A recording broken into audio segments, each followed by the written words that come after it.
boys. Thanks for choosing me to be your mom.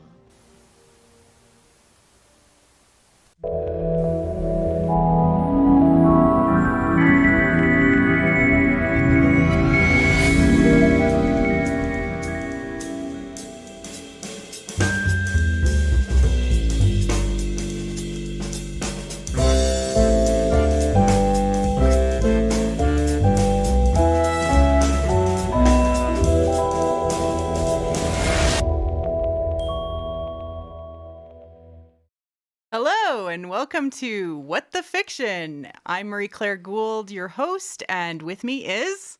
Kyle! Almost late to the party. I know, you were like sneaking in. I was like, oh no. The time was short there. All right. As we do with every episode, we always start out with a drink recommendation that is created by Kyle himself. So we want to, I don't know, make this really light and comfortable. And so we're going to have a cocktail. Yeah, it started out like as a sitcom, and we'd have share a cocktail in the afternoon, early evening on a Saturday with our cocktails. Those are my notes, I know. But I didn't have a hand at the time. Yeah, so fair. Let me introduce to you to our two beverages for today. I don't know if you can see them too well, but look at this one's all... The green rim of them is blurring out.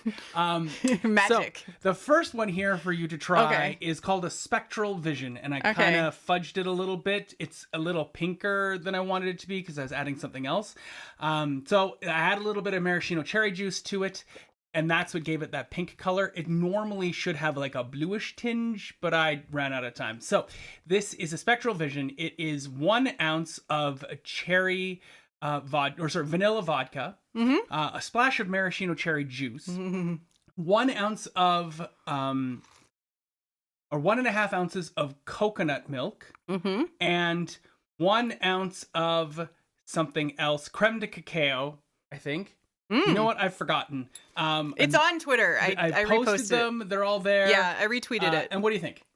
It's delicious. I want to... Excellent. Okay. So there we go. That is our first drink. It is a Spectral Vision. It's supposed to have like a white with a little touch of blue, and you can get that by adding a blue Jolly Rancher to it, but I couldn't find the Jolly Ranchers because we've gone keto, and I don't know where I hid all the candy.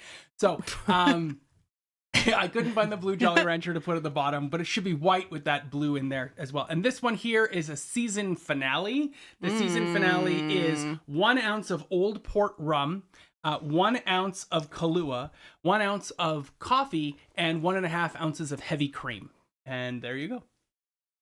That is so good. There you are. Yeah. Which one do you want? I haven't tried either of them. So. Oh, well, yeah, try this one. Yeah, sure. I liked both of them. So. Oh, excellent. There you go. Yeah. So they're both creamy drinks, which means that if you're going to be drinking at one of these that night, you should stick to cream drinks and not fall back onto something and definitely fizzy. Don't drink beer. Do not drink beer. Do not drink carbonated beverages. Yeah. And I really recommend against wine. So you're stuck to hard alcohol if you're drinking cream drinks in an evening. But you know what? Chin chin to you out there in YouTube land. As we delve into the very finale here of WandaVision. WandaVision, yeah. Some comments about our costuming, and actually we are dressed like Wanda and Vision in the final scenes that they have together. It's just you can't wear green. You couldn't wear a green turtleneck like Vision wears because it would disappear into our green screen background. And so you're wearing a turtleneck. I'm wearing a gray kind of sweater, and I have a red necklace, and my hair is the same way. And you can't, of course, change your face into a synthezoid's face. So which one are you gonna stick with? Whichever one you're not. I like the coffee one. So if you're, I don't care. Okay, a drink is a drink. I'll take the coffee one because it was super good. It also has an ovation stick, so there you go. I mean, series finale should have an ovation stick because I wanted to give it a standing ovation. But the first time I watched it, I was in the car outside of the dentist's with my son. So here are your notes back. Oh, thank you very much. There's so much to talk about. Yeah. So where do we start? Well, first, I do want to remind people we are going to be covering Falcon and the Winter Soldier. So make sure to like and subscribe if you are not already subscribed. It will help you keep up to date. We're going to do a pre-show. We're just not sure if it's going to be pre-recorded or next weekend. We may give you a weekend off. I don't know. We'll see. But we are really excited to talk about Falcon and the Winter Soldier, and we have some really cool stuff planned. We're not sure how we're going to change what we're doing 100% yet. We do have tons of stuff we've got planned, but it definitely won't be us two drinking cocktails. It won't be that vibe. It will be a little bit different sort of to fit the show. But yeah, a floating head would be very Vision. People, it's true. Yes. We already got a little bit of that when you were the clown and the part of the hat like disappeared. I know, that was so much fun. It was really awesome. So yeah, just a reminder, please do like and subscribe to keep up with all of our coverage of these shows, as well as follow us on Twitter at WT Force Media so that you can keep up with all the things I retweet, which I retweet a lot. Or you can join our Discord, which I also post all this stuff to as well. Right, because this won't end. There'll be lots of time to talk about your own theories of WandaVision. You can hit us up on Twitter or the Discord there. Let us know what we missed in our own meta-analysis of it. But I really want to dig into today's episode because there's a lot to unpack.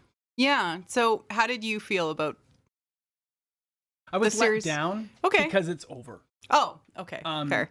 I've read a bunch of articles that happened on it post. So I read, there's one in the Rolling Stone that I hated. There's one in the LA Times that I enjoyed. There's one, I don't remember, something cool. I can't remember what it's called. What's that? Anyway, it was a really good analysis of it. A lot of people are, a lot of these articles are really focused on all the Easter eggs you didn't see in WandaVision finale. And I was like, I'm not really invested in that. There shouldn't really be any Easter eggs in a finale. But Marvel in general does do the lead into the next show. And so much like Closing Time, the song... Every new beginning comes from some old beginning's end, right? So that is just the formula of the MCU. It's like if you open up a choose your own adventure and there is a choose your own adventure inside. That is how the MCU works. We cannot expect them to close the door on the next journey. That is just not the format that they deal with. And we're going to talk about the story and how it ended this episode and like what ended, because I think that some people might be, not confused, but maybe disappointed. And I do want to acknowledge like that she didn't get everything she wanted in her own television show is something that can be disappointing because it was focused on her. But I don't think that was the story that they were telling in this. I have a very my own perspective as well from what I got from it. But I felt like this whole story was very satisfying. And we'll go into that as well. So tell me what you thought. So on the same vein, I think that the shows, and this is something that was mentioned in both the LA Times article and in the Rolling Stone article, and that is that the show's ending, because it is part of the MCU and because it is the rollout of season 4, it doesn't have what did I say, season 4? Phase 4, it doesn't have as satisfying a conclusion. Because if you truly ended everything, then you would have no need to step further, right? There would be, you'd have a satisfactory conclusion and everybody would be like, we are done. And we are left with questions and plot threads. There has to be plot threads that people will pick up in future property telling. That's just how they do it, right? That's how they do it. And that unfortunately takes the focus and takes the camera lens away from the main push of this entire show and kind of diffuses it, if you will. And that could be why people are frustrated, because they're like, I don't want those other things. And there's a lot of people who are watching WandaVision having never watched the MCU. They don't care about the future of the franchise and the future of this cinematic universe. Or they watched Iron Man and suddenly they're back in and they're super invested in Wanda and Vision. And there was like a faith there in that they would tell a complete story, and they did, but it was from a different lens than maybe people were expecting. Right. Also, because they kept introducing things, and there were so many possible questions, and what's this all about, and how does that reference this? Because they made a key point of saying, or of keying us up, that everything was referential, right? Even calendar images have some sort of meaning, and that's even like to episode 8, like the calendar image with the heart, like that's why that existed in the first episode. And the show is really satisfying actually to rewatch and notice small things. Absolutely. I started rewatching it today. Yeah. I'm 3 episodes in already before we had to come and sit down to this, because I really wanted to see, okay, now that I know how it ends, and now that I know what everything means, can I see that intention and see that meaning in those first episodes? Yes and no. I think it, over large, it does. Yeah. But sometimes you're wondering, is that just a teaser, just to tease you for teasing's sake? Yeah, or is it a stylistic choice to just give creepy because show creepy and show sitcom, like, is it? Yeah, it feels, okay, so taking a step back, what it did was exceptional. I wanted more. I wanted it to be stronger. I wanted it to be more complete. But demanding of that, understanding the structure of the MC universe, like, you're not going to expect to my choose your own adventure story or a comic story, you're not going to expect the story to be different. I hate to say that. Like, it's going to have its own flex within it, but it's still going to fit within the MCU universe structure. And we probably would have gotten a better feel for that if Falcon and the Winter Soldier had come first through the gate with the, Marvel series structure. I'm so glad it didn't in the end. Oh, God, I'm so glad it didn't. This set the bar so high that now people are going to be pushed to produce way more interesting stuff.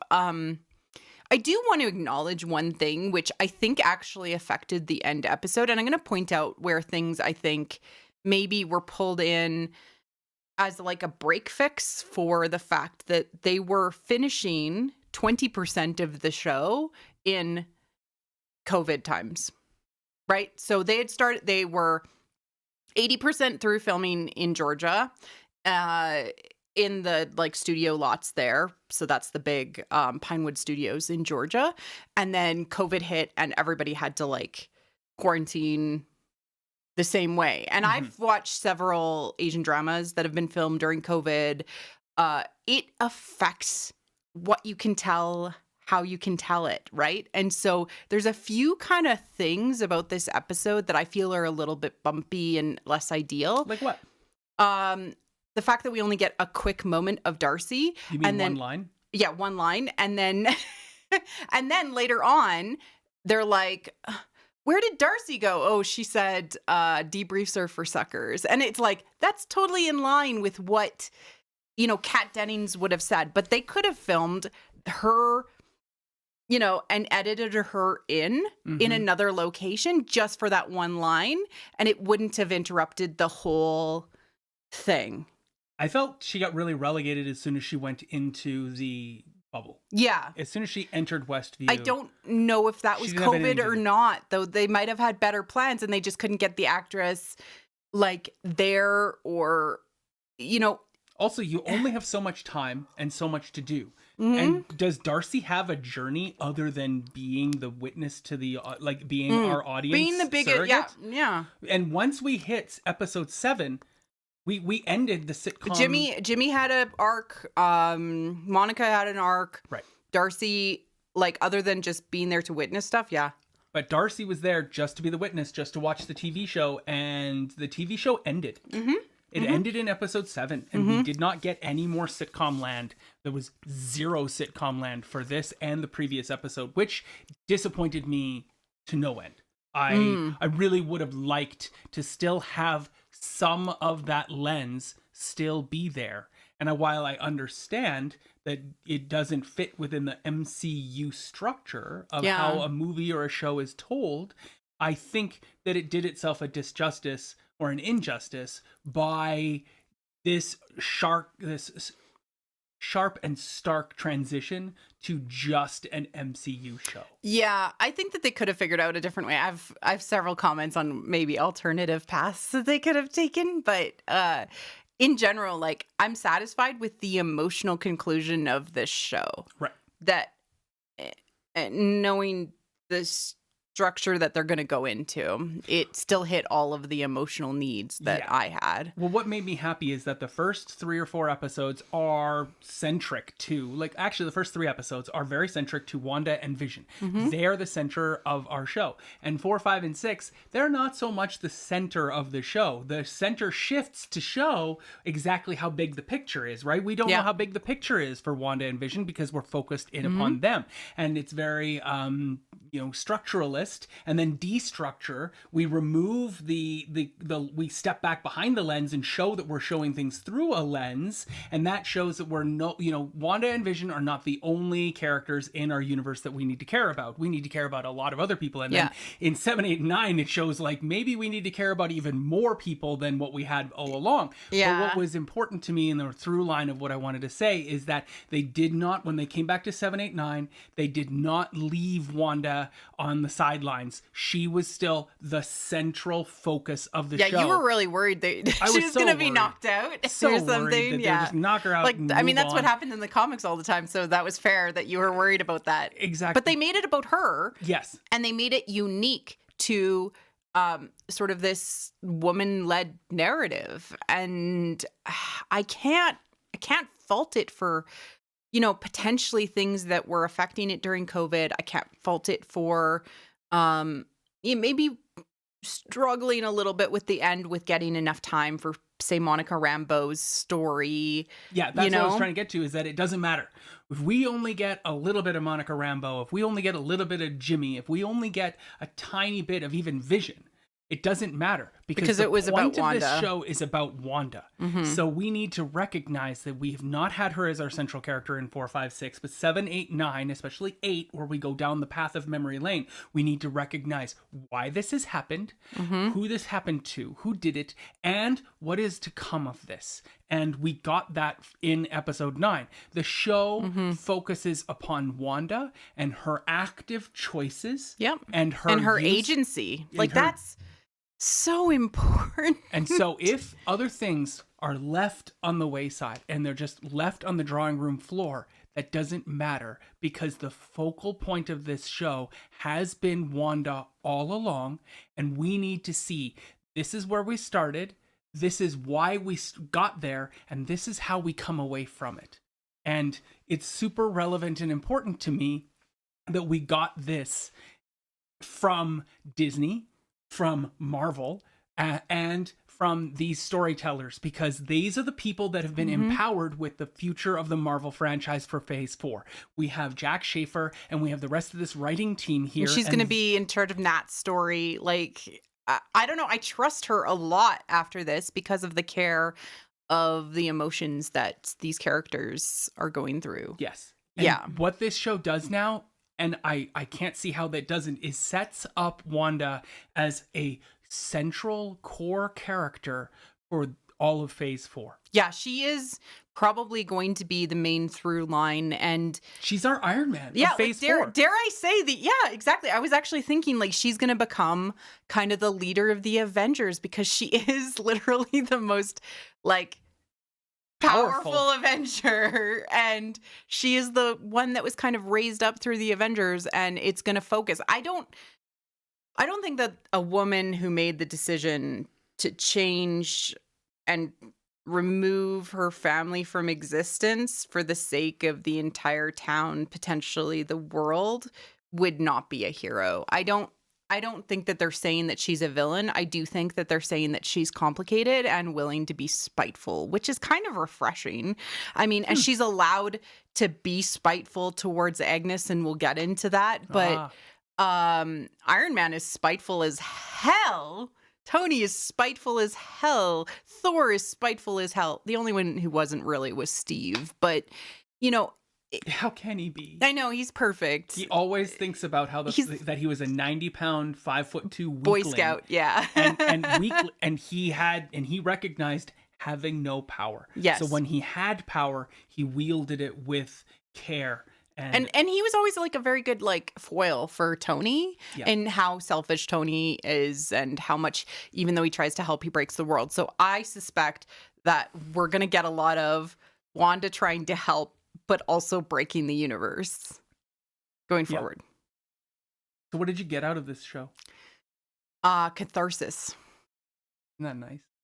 Yeah, it is. Like the power of fiction. This is something I've been really thinking about a lot since reading Theater of War. And if you have not read Brian Dory's Theater of War, I highly, highly recommend it. And it's all about how Brian Dory's with the Theater of War company, they put on ancient Greek tragedies for military and people who have experienced many times the invisible wounds of war, sometimes what we call PTSD, and how important fiction is to grieve together, or to work through mourning, or to work through tragedy associated with betrayal. Yep. And it's betrayal of our society. It's betrayal of people who are in power. It's one of the most important lessons that I learned while covering What the Force. Dominic, who's actually in the chat, was my guest on that episode that we covered it for What the Force. And like what I've heard is that when this episode resonated for people, it resonated on a level that allowed them to finally release emotions that they'd just been holding on. Because when everybody is experiencing the grief and the mourning of the loss of an entire year, like again, this episode came out on the anniversary of when many people in North America were in COVID lockdown. They started COVID lockdown that day. That, like for us, that's when our kids were sent home from school to say, nope, no more school. You're working from home now. And no one has given themselves the permission to just straight up cry about the situation, or to acknowledge that this situation sucks. And what Brian Dory's has done with the plays of Sophocles, Ajax, and Oedipus Rex, and all of these other Greek tragedies is bringing them to the forefront, retranslating them. And the whole goal is to allow people to understand that these are problems of the past. Oedipus Rex is all about a plague that happens because of sort of Oedipus being overly... You're going to come back to WandaVision? I will, but okay. No, sorry, I'm on a rant. Yes. But it's just really, really important because fiction and being able to experience the emotions through a fictional outlet gives you permission to release those emotions, and it can be quite healing. And many times this is the first time, episode 8 and episode 9 was the first time that many people had actually acknowledged to themselves that they felt distraught and are grieving this last year for themselves. That's all. Yep. A lot of things happen in the background though too. So a lot of people have hit, and you talked just a bit about the themes of this show, not just this episode, but overall. I wrote down a few themes that I thought were really important and that were really discussed at length, and they were framing things for us. Do you want to talk about that after go through the episode, or do you want to talk about it during? I kind of wanted, you got to talk about the theme of grief as like being a really important one, and that is, I think that our tenet to this is how we overcome grief and how we move on past loss in our life. Okay. And one of the ways in which that's done is by sitting down and enjoying a sitcom. And I wrote this great line where your problems are just a hilarious solution away from being solved. And that's how the sitcom resolves problems and difficulties, right? Especially the shows that we watched, the Family Ties, and especially the later ones in Modern Family. When there's a big problem, oftentimes it's just resolved by someone stepping back from their problem and having a laugh with a friend to recognize, oh, you know what? Not as big a problem as we thought it was, and we can solve this together. And Wanda's desire to just fall into a sitcom is something that we all can easily identify with. But it's not the only theme of this show. So I wanted to just touch on a bunch of them. One of those themes is goodbyes. I think grief and goodbyes are tied into that. And getting a chance to say goodbye is an important element of this episode. I'm going to cry, so I will move on from that one. When people are alive, right? And telling them that you love them and that they meant something to you and that they can actually fully express their... Yes. So getting a chance to say goodbye to that loved one, super important, super relevant. Love, marriage, loss, the American sitcom, and identity, which I circled and we'll talk about in this one especially. And then what is real? What is real? That ties into that. And it's a core tenet to the Scarlet Witch and her ability to restructure reality around her. When Agatha's like, you're destined to destroy the world. Well, is it destruction? And so we'll talk about that when we get there too. But I just wanted, if you want to throw it up in the chat, talk about it in the Discord and in Twitter. What are some of the themes that I haven't mentioned here that you also see in this thing? Because it's not, at the end of the day, the show is done. So it's not about Easter eggs anymore. It's not about teasers and twists and little turns. What are they hinting at for phase 4? What is the mystery box of the show? What's important to me is, what has this show told us? And how have we learned from it? Because if it's something we're consuming and ingesting and taking into ourselves, we should be made better by it. Sure, I mean, a donut is great to consume. Like, oh, I loved it. It was a little jelly filling and the powdered sugar on top. But at the end of the day, it does have a nutritional piece to it, even if it's mostly not good for us. And the MCU has been a lot of donuts. I feel like WandaVision here is trying to tell us something more. And it's trying to be a little bit more wholesome, and it's trying to be a little bit more sustaining. It is trying to push it from the norm of the MCU. Like this was like such a high bar from a fictional lens perspective. And we use fiction because we consume it. We bring it into ourselves. And that's the thing that like people sometimes don't understand about stories. They don't affect us in the way that many people try to tell us that they affect us. Like, oh, you like that villain, that means that you're evil. No. It helps us use it as a lens to analyze our own lives, analyze our own selves. This gave people a fictional story a chance to cry because they had connected so closely with the characters when maybe they're like, everybody is experiencing COVID in this world and they're not allowing themselves to cry. They're not allowing themselves to release. And that is so important. It allows you to get all of that badness out of you for just a moment and allows you to have some respite. Much like the show and the experience was for Wanda, right? Her taking a step back and allowing herself to exist in the perfect reality with Vision just for a few episodes, just for a little bit of time, to exist in her ideal world that she had built since childhood with her own family, has allowed her to give herself some mental space to truly analyze who she is, understand who she is, understand her own power, and step forward into a fully agency-driven next world, next phase, right? Like, she's not a victim like she was before. How is that not beautiful? Yeah. Cool. Let's get into the episode. All right. So it starts out with, of course, we'll do a recap.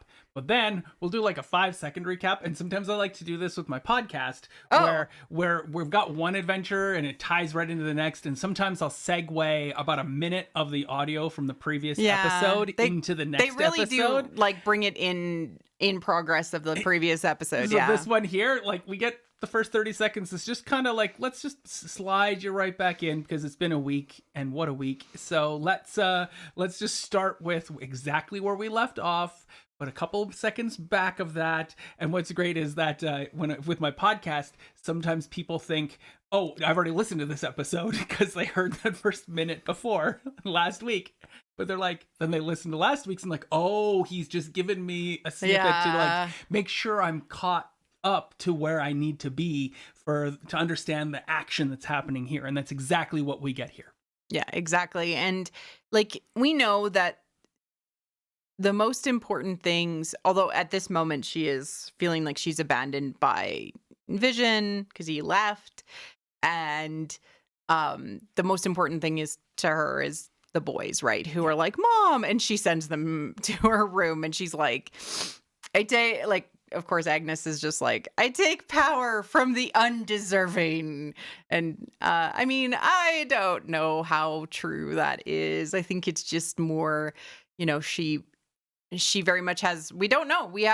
She has a complex about. She's been around for 400 years. Yeah, at least. Yeah. I don't know. She may have not taken power from the undeserving initially, but she may be doing that now. Mm-hmm. She definitely seems much more complicated and much more convoluted, especially with the way she says things and how she says things than we're given in the plot. Yeah. We have to but hope that some of the things that she's hinted out that have caused us to question things will be revealed in time as she's perhaps released from her penance in Westview to take care of the boys when Wanda's off fighting crime. I mean, I can only hope. That would be amazing, but that's what happens in the comics. I know. But I do love that, like, we got the commercial, like, I eat your magic, and literally, like, that is what Agnes. She does. She's the shark.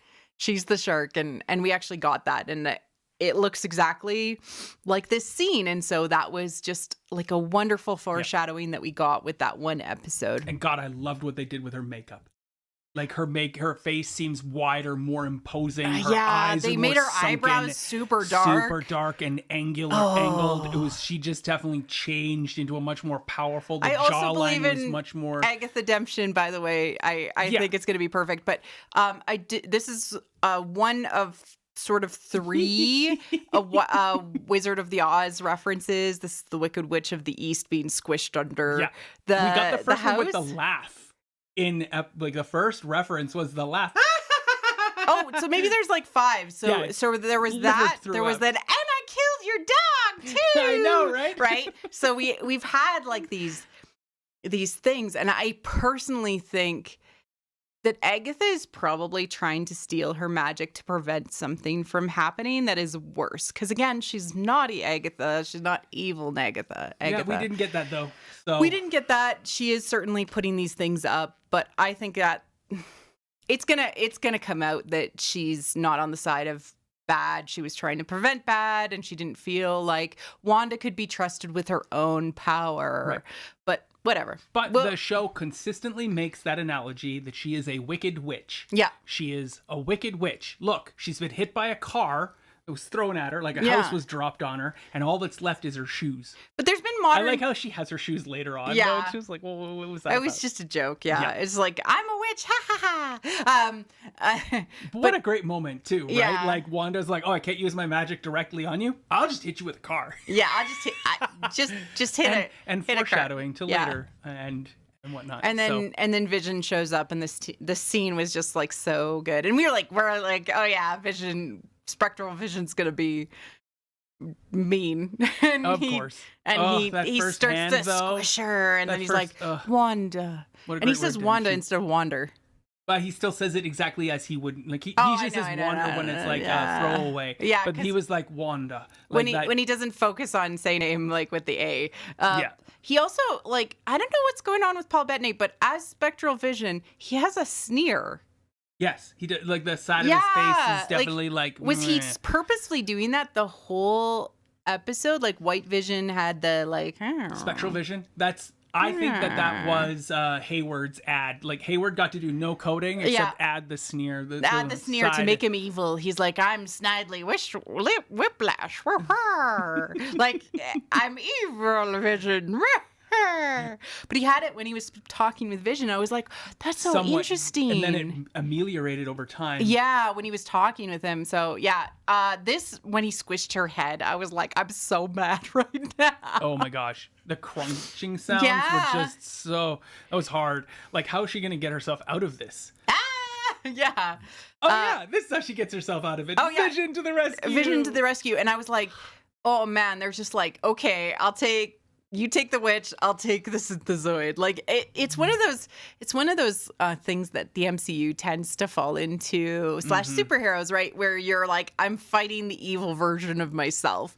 You can go through almost all of the MCU and like every second movie, they're fighting an evil version of themselves or an alternative version of themselves. Like it's just a common trope within superhero movies. But like, yeah, like power to power matching is just foil, right? It's just a way to reflect, if you had made different choices, hero, you could end up like this, right? When really, what's really complicated about this... Well, because your identity isn't tied up with your power. Your identity is tied up with your choices. Yes, exactly. And the complicated thing about this thing is that Wanda's actually been the bad guy this whole time. This is her villain moment. Yeah. For her selfishness has leaded into keeping an entire town hostage. And that's very clearly brought up. Yeah. Let's talk about Ralph. Do we have to talk about the boner situation? Bonar. Yeah. I do want to talk about actually just, this is from later on in the episode when she's like, Ralph Boner? But this is right then when she's banging on the glass and she's like, Monica.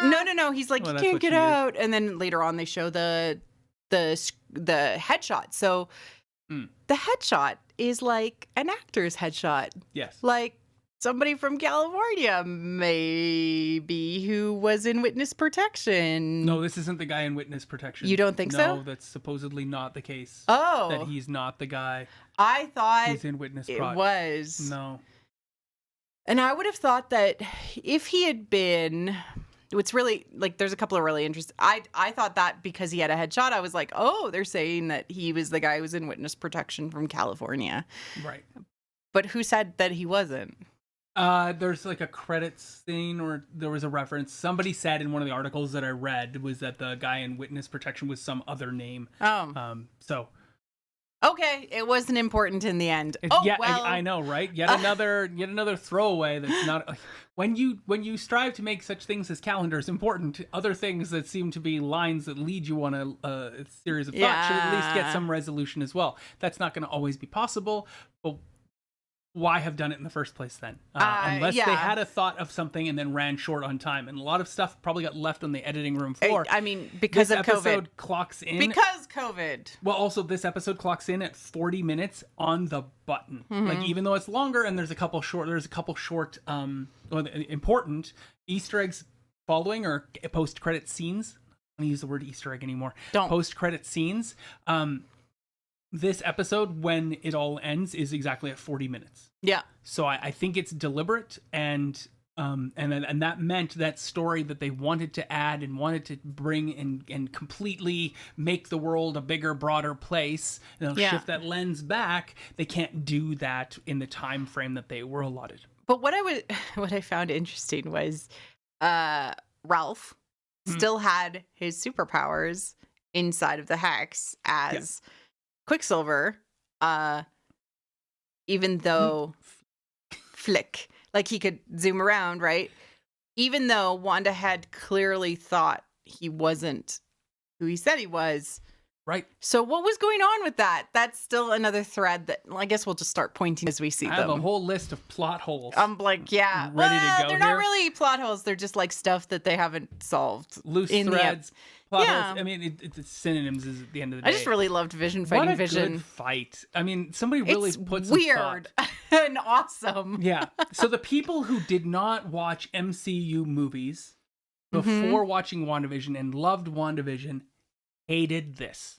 They did not enjoy the MCU fight. They felt that this fight was largely taking away from the through line, the true intention of this show, and that is the scene at the neighborhood watch library that happens later. They thought that was one of the best integral moments of the show, and that fighting is largely immaterial. I feel like this just proved that Vision realized our conditional Vision, as I'll call him, like we call him later, conditional Vision realized that there was no way that he could beat Vision, spectral Vision, this way. You can't beat yourself. You can't beat yourself. You have to reason with yourself. Exactly. Such a good idea. Oh my goodness. But it was such a great fight, making use of their ability to change their density and become intangible and shoot their lasers at each other. It showed Vision's powers really, really well. I enjoyed it that they were both equivalent as Visions. That was the point. Yeah, exactly. That was the point. Yeah. Though, I mean, I loved this fight. Don't get me wrong, because I liked watching it, and I thought it was really well done and cinematically engaging, and it didn't matter what size screen you watched it on, because I watched it on my phone to begin with, and then I watched it on the big screen later, and I definitely felt like, oh, I knew where they were, I knew how they were interacting with their world around them. When he blew up the Winnebago, because they flew into the gas, the propane tank part of it, it was such a great moment, and showed... You can definitely show that they spent some money on this to make it look. And that there was some physical ramifications of the fight that they were having in the world around them, and they made use of their powers in interesting and engaging ways. That's cool in its own way. Exactly. And then we go outside of the hex and we see Jimmy. And okay, do you have a Hayward rant? Not yet, but I did love Flourish. Which I mean, he picks up he's got a safety pin, like a really large safety pin, and he knows how to unlock himself from like handcuffs, police grade handcuffs, and he's like, Flourish. I only want to see him and Scott together now. But that wasn't a Scott thing. No, that was a Scott thing. Flourish is from episode 2 when they did the magic trick. Oh, and he goes, Flourish. Oh, it was a reference to... It's a reference to the fact that he watched that episode and he took that into himself. Oh my God. And now he goes, Flourish. Oh my God. I love Jimmy so much.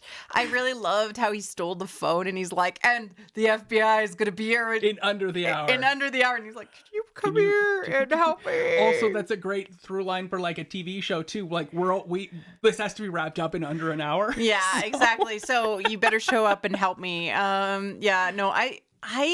So you're supposed to think it, not say it. Oh, you're supposed that's what Mickey Mouse said, but that's what Wanda says to Vision. You're supposed to think it, not say it. Yeah. Flourish. But he doesn't even really like flourish. He's much like how we take certain aspects of like chin chin, chin chin. Go ahead, take my drink. I don't really like it anyway. Oh, I loved it. I know, but they're both creamy I'm drinks. gonna be drunk. Maybe. It's not that powerful. Chin chin. Right? Like we've taken an aspect of this show and incorporated it. I mean, we're probably going to be saying it for the next I don't doubt forever. Yeah, both Paul Bettany and Randall Park are just amazing. I wonder if this is his own line that he's added into the show or if this was written in, because I'm positive that many of the sideline things that Paul Bettany says as Vision are like when he tells the boys later on, we'll get there, but he's like, "Good night, chaps." Like, I don't think that was a line written in the show. That was he Paul definitely Bettany. says, "Good night, chaps." All of his Britishness like, I feel like those were improvised lines, and they were like, this just adds so much to Dad Vision. Like, we've got to keep it. Good night, chaps. Oh, ouch. I'm going to cry. Cry. You're going to get me to cry, and I'm dead inside. Yeah. So there we go. My favorite thing. They didn't remove all the commercials. I know, right? Welcome to Squeaky Shine, an all-natural formula using the power of Mother Earth. Exactly. Thank you so much. M&B. I don't know what that is. I don't know what that is either. Yeah. Available at your local M&B, which is probably just like a convenience store. Yeah. Or whatnot. Yeah. Squeaky Shine. Mm. Yep. There is an entire chapter devoted to you in the Darkhold. That's the Book of the Damned. The Darkhold is a significant relic within the the Marvel comic world as well. Okay. It is played upon a great deal, and it's also like a book in like a pastoral, like, you know, Wiccan. I don't want to say that word because I don't know that religious edification too well. But it is a artifact. It is a spoken of artifact, and it's also Lovecraftian. There's a lot of other pieces to it, and it's got a really cool name, Darkhold. Yeah. So and then she like has it appear, and it's got that cool orange black like fiery magic around it. So it's a unique power, and she's like the entire chapter, and then I just like the fact that back to the Squeaky Shine, that it's like all natural using the power of Mother Earth. That's what her ability is. Yeah. It's a natural, powerful thing, and she's going to be able to save the day and clean this mess up. Oh, was the Darkhold in Agents of S.H.I.E.L.D.? People are pointing that Right. out. It was.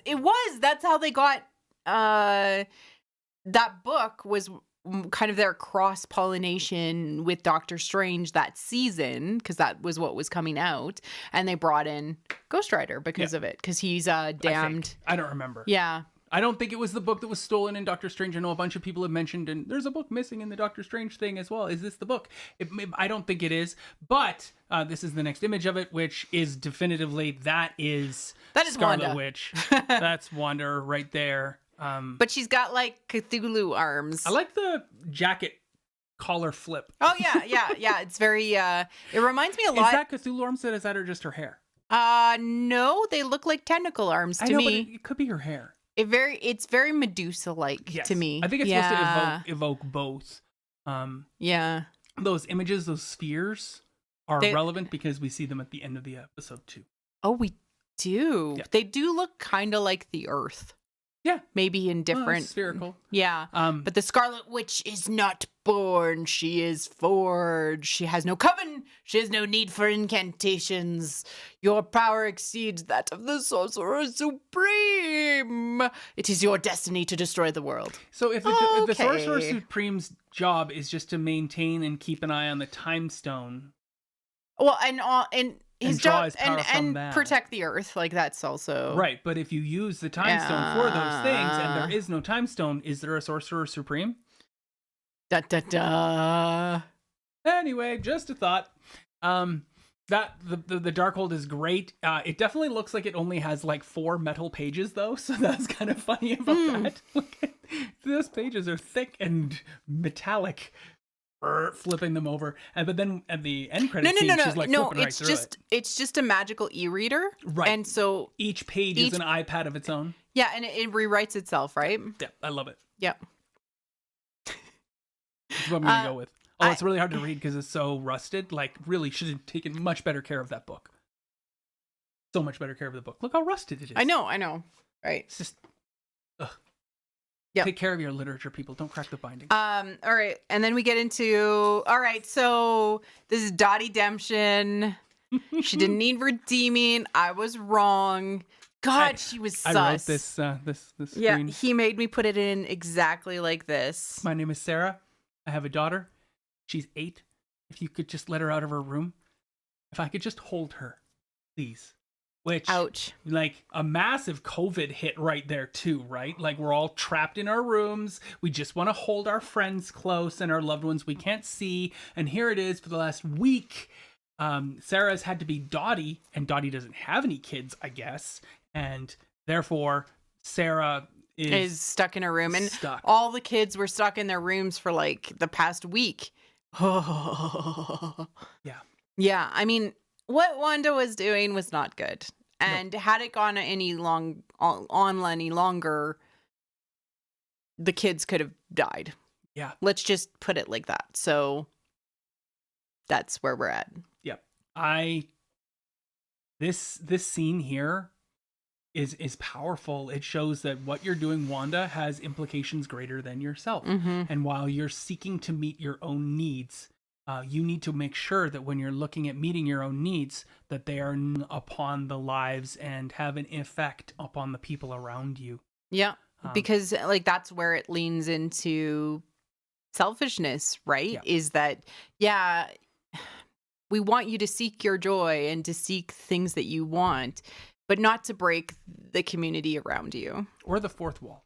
Or the fourth wall. For the children, line hits differently. Thank you, Dreamlike Musings. Now I'm going to be very upset. Yep. It was very powerful. And then we get to see, like, your nightmares are now our nightmare. And you've been affecting us. Walks up and says, I can't remember my life before. And I can't remember why. All I can remember is this. Like, is what you want and your needs. And it's like that's how much like depression and grief can pull in the community around you. Is like, you love this person, you have no choice but to protect them and care for them, but then you end up sort of destroying people around you. Yeah. It's hard. It's like, wow. And if you think that this is hard, you think this is rough, and you think that she's doing something selfishly and uncaring about the people around her, we at least know that she's not the villain of this show, because we have somebody even more selfish and uncaring of the lives of the people around. We'll talk about it. Oh, I'm really hoping you get a rant. And all right, and then Billy has his flash to his mom in trouble. Oh God, I love them so much. They're brave little heroes. Hey, I'm glad we don't watch them dissolve. Like, we just say goodnight to them and we leave. That tells me more, although it was crushing in the moment. Yeah, but like, they care about their mom, they care about their dad, they care about, what's going on with them. And then, she's convinced, and I didn't actually add this line in, but it's like, heroes don't hold people captive, Wanda. Or don't kidnap people, Wanda. It is like, oh, okay, I'm doing things bad. So I just cut her strings. Like, look what all the things you've done. Yeah, look at all this. Look at the real. Yeah. And yet at the same time, there's an insidious quality to Agatha Harkness and her motivations, because she walks in as the nosy neighbor and she may have the occasional question, and then she's there with a pineapple as needed for an upside down pineapple cake. Well, she wants Wanda's power, right? So it's not without it's not altruistic. She's not there to save people. Yeah, and she wants Wanda to do this so that she can start stealing her power. This is entirely, using the guilt of hurting the people around her, and recognizing it. But we're given a glimpse of her to begin with as she's captured, and like they're doing something nasty to her and it backfires on them, and then she ends up killing them. Was it deliberate? Was it not? We won't know, and it's never clearly articulated to us. And then even in this episode, whenever Agatha Harkness talks, is she lying? Is she telling the truth? Yep, unreliable narrator. She asks questions. She says things that are meant to be responded to. A lot of the time, Scarlet Witch ignores her, and she references things that are more important and creates a bigger picture. There's a bigger context here that you're not seeing, Wanda, and it's important to know. You're going to destroy the world. It says it in this book. And it's like, but I haven't been able to trust you so far yet at all, so why would I trust this book? And it just makes you wonder more about Agatha Harkness, because there's more going on beneath the surface than we're given a glimpse. We could use an Agatha Harkness show. Yeah, I would be. I would watch that. I hope that she is a central character, or at least an important secondary character, like she is here in the Doctor Strange movie, or in the next witch-related thing that they're doing. I think Wanda needs her own movie too, just to give like justification. I know they spent so much money on this show, and that was amazing. But like, she could use a movie. Movies are always way more mainstream for society. Yeah. Yeah. And then just the second reference to a lot of people finally noticed the movie's changing, and they saw the Tannhauser Gate line, and they finally made the connection to Blade Runner. And I was like, well, you should have seen that last week when they flashed through it. Sorry that you didn't notice it then. But like, yeah, a lot of articles were like, Tannhauser Gate, oh, Blade Runner, and it's the big bad, and he's a replicant, and he's not a real person, and he's talking about, I've seen things that you can only imagine. And I gave it some more thought as well, because they were talking about it, and it's like, the only thing that you have to prove that who you are the things you remember. Yeah. The places you've been, the things you've touched, and how you've interacted with the world around you. What is real? And he's like, I have seen the sunset on Orion. I have been there at Tannhauser Gate. And he's saying, like, when I'm dead, those will be gone. Yeah. Because those are the memories that are inherent to my living corporeal being. Yeah, exactly. And, I mean, this is another reference to Wizard of Oz. Yeah. But like, Disney doesn't own Wizard of Oz. They own Oz, the Great and Powerful. And so that's what they showed, right? There's also a rainbow later on, but I don't have a screenshot of it at a particular moment. So that's kind of interesting that there's so much like Wizard of Oz, and it's like, well, this is a dream, or is it a dream, or is it a new reality, or is it an alternative reality that has happened? And is there a piece of this reality that retains? That's what's being led. And can you go back to this reality at any moment? There's a bit of that in this. So many questions. All right. We have the... that's such a good image. I just like this image. That's a great image. Make it big. I want to look at it. Okay, I just want to capture it because I really loved, like, you know, Vision. Their pose is the same. It's just flipped. I know. Literally, it's the same arm cocked back and other arm the cape forward. is the same. And yeah, they are truly carbon copies. Yes. That's awesome. I loved it. I liked the showing of the hex, like pulling back and opening up, and Wanda doing that, and then. Right, so Agatha convinces her, you know, what you're doing is harmful to the people around you. And she starts to break it all down. She says, you know what, you're right. But in breaking it down and letting it go to protect these townsfolk she's only passingly familiar with, she starts to lose the things that she's created for that level of comfort and for her ability to process her grief. And she's not ready to let it all go yet. And this, I worked really hard on capturing those two images, but they were very, I felt like I was building Lego, and I hadn't quite finished building the Lego of Tommy, Billy, and Vision. Like, even some of the pieces look like Lego or Tetris pieces. Yeah, so funny. Yeah, they did a really good job. So well done, hey! Like, just the digitization. And breakdown of them. And of course, like, you know, like Wanda's like, no, I'm not ready to say goodbye this way, right? Exactly. Yeah. And so at this moment, this is Agatha sucking her energy out, right? Yep. Yep, exactly. And then Hayward shows up. He's like, we're going in! And he drives in, and Wentworths or whatever it is in the background, like that's an old. Yep, but it's there from the other, from the Magician episode. Yeah, things are in and out, right? Because of the theater. I didn't grab the other one where it showed the kind of convenience store and the different signs of the convenience store, but I thought the theater was a little bit better. But things are kind of in and out in the hex right now, from the past and the future. And so now we have. Yes. Freaking Hayward.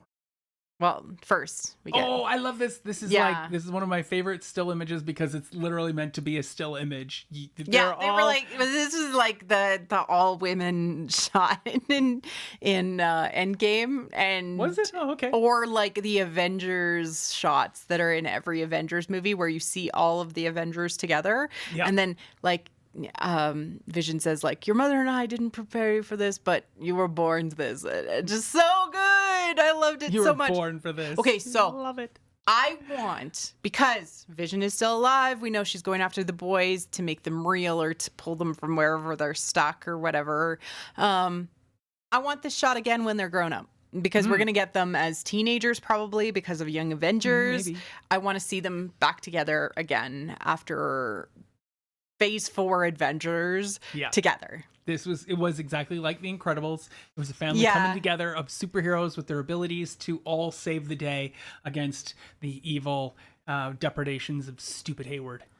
Stupid Hayward. Stupid Hayward. But so, first, Vision and Vision have to go and have a conflict. It's just a brief moment where they fight in the library, and then they come back, and we cut back and forth between the two of them. But conditional vision and spectral vision. Well, that's what he calls himself. He says, "I'm a conditional vision. I can only exist within a certain parameters and within certain conditions. Those parameters being 6 sides, and I cannot exist outside of it. And it is important to note that I am not the true vision as a result."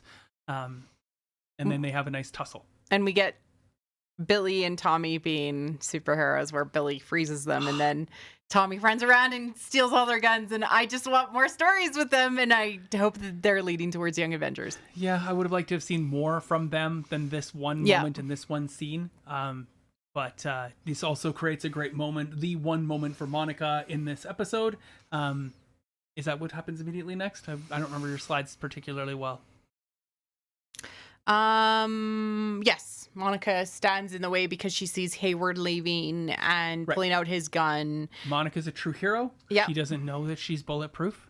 She's no idea. She's willing to protect kids. However, she leaps into the middle so that the kids are on either side of her, and then Hayward literally just shoots her. He does like his first most of the clip, which I will point out, you hear him click the gun until he runs out of bullets.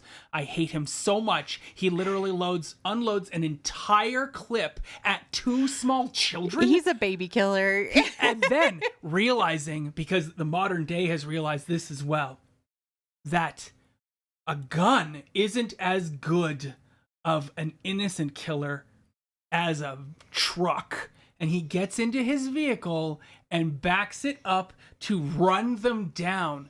And I was like, is there any greater commentary on the sort of vehicular manslaughters that we have seen of late than this? This is literally my gun isn't efficient enough. I'll use the big vehicle I know can kill people. So I'm going to play devil's advocate. I'm going to play Agatha advocate.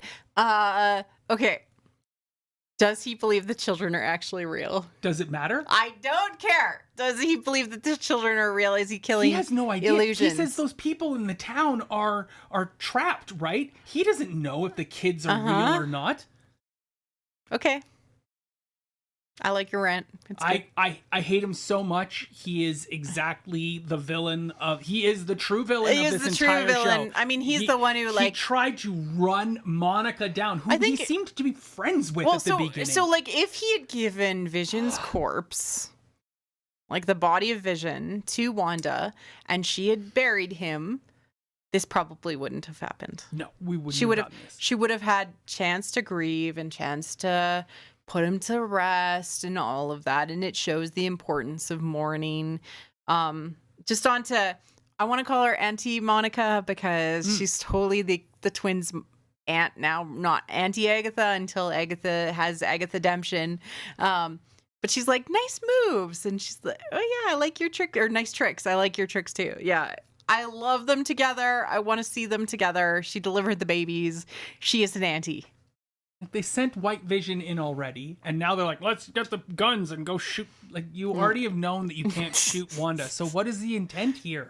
What are you trying to do? He's an idiot. He's really an idiot. I just hate him so much. I am sad we are never going to see him again, so I don't get to get the satisfaction of the fact that he is now in jail for the rest of his life for attempted manslaughter, amongst other, crimes against humanity. But he is literally the worst. And I would like very much to never see him again. All right. The actor did a really good job. I wish he was Frank Boner at the end of the day. Oh, yeah, that would...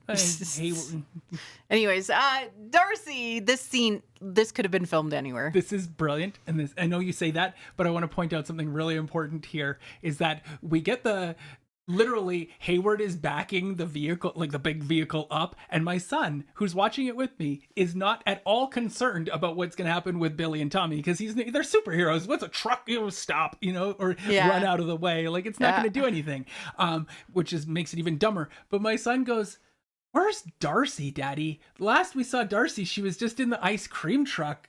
Like, where is she? Like, Vision's already here.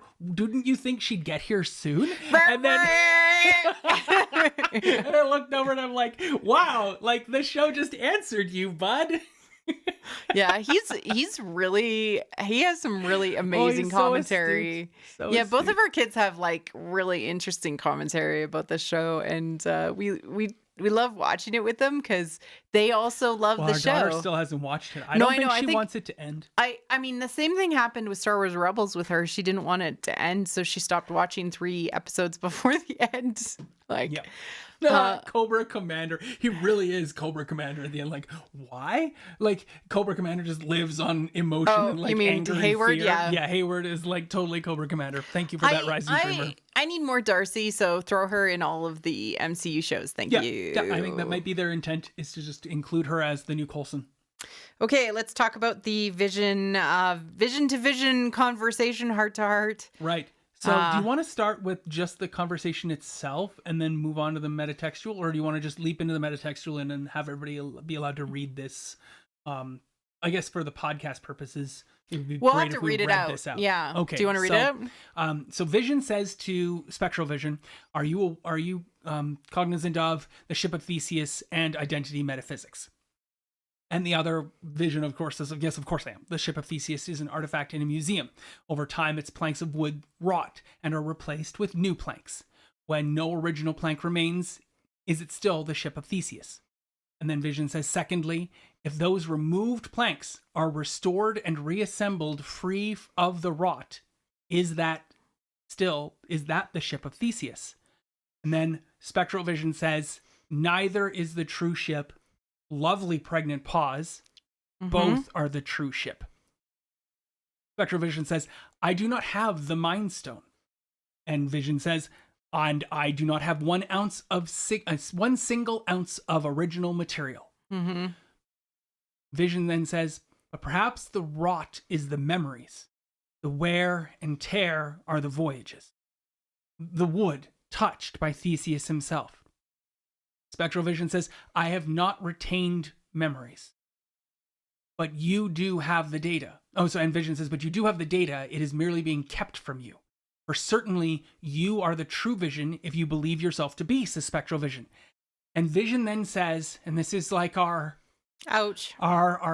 key of what's going to happen. He is telling us what is to come, and he is okay with that. And therefore, if he's okay with it, can we not be okay with it too? Yeah. Because that was once the case. It was asking us to be okay with the decisions that the writers made in some ways, yeah. "But upon meeting you, I have been disabused of that notion." And this scene is integral to our Vision side of the story. Yep. We haven't been able to determine who is the real Vision. Is that the real Vision? Vision is dead, Vision? But Vision is dead. Yeah. How do we move past that? Yeah. And there's another key moment later at the end.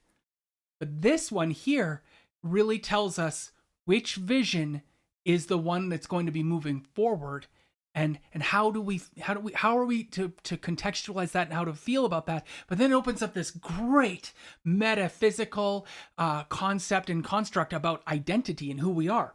Yeah. And what is important to the people within the hex, and like whether Vision, who was created from a memory inside of the hex, is real. And this ties to Joseph Campbell in some ways, because both things being true, that both were Vision and both were important to the world, and both see themselves as Vision, and both saw themselves as the ship of Theseus, is the key to understanding the middle path, which is what Campbell talks about, which is the mask of eternity. It is the true path that they walk on, and they both decide that Spectral Vision is the true Vision in the outside of this.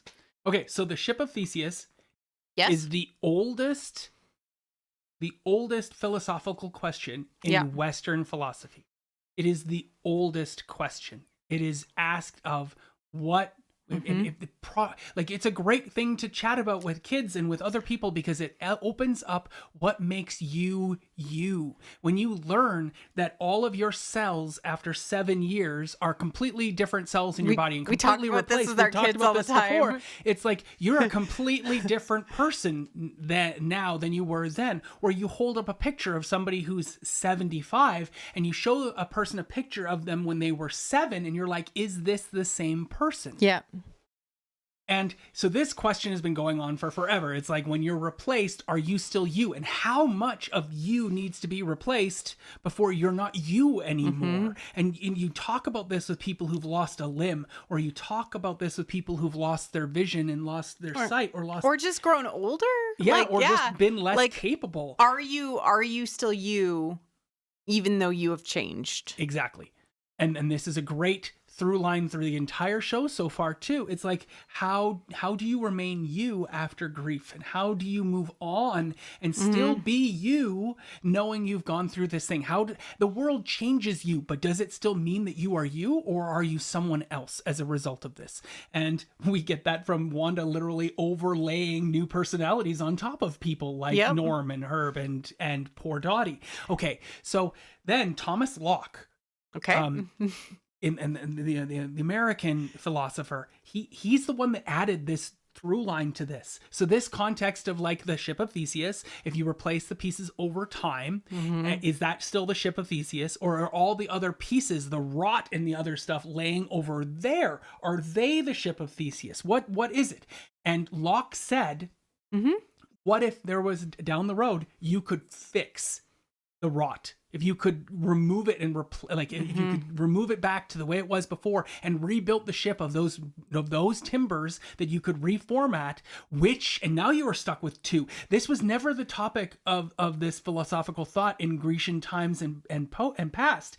It was always a talk about, when does it stop being the ship of Theseus? Yeah. Now, because people were worried about it from like a identity perspective and from like a identification perspective. What can we call the ship of Theseus? Yes, exactly. Yeah. Is this like, if you've replaced the bed in the ship of Theseus, is it still the same bed? Yeah. Is that it isn't where Theseus slept? Yes. Okay, so Locke says you can fix it all, and you fix the rot and the pieces that have been broken. You could repair them back to their original piece, and then you had kept all of them, and then you built the ship of Theseus. Would you not have 2 ships of Theseus at this point? And which one is the real one? And that heart of the Locke part of that question of the ship of Theseus is truly what's being extolled here and talked about and detailed. Because there's kind of like the heart of Vision that still existed in Wanda, the love of Vision, and the like body of Vision, and those 2 were separate for a moment.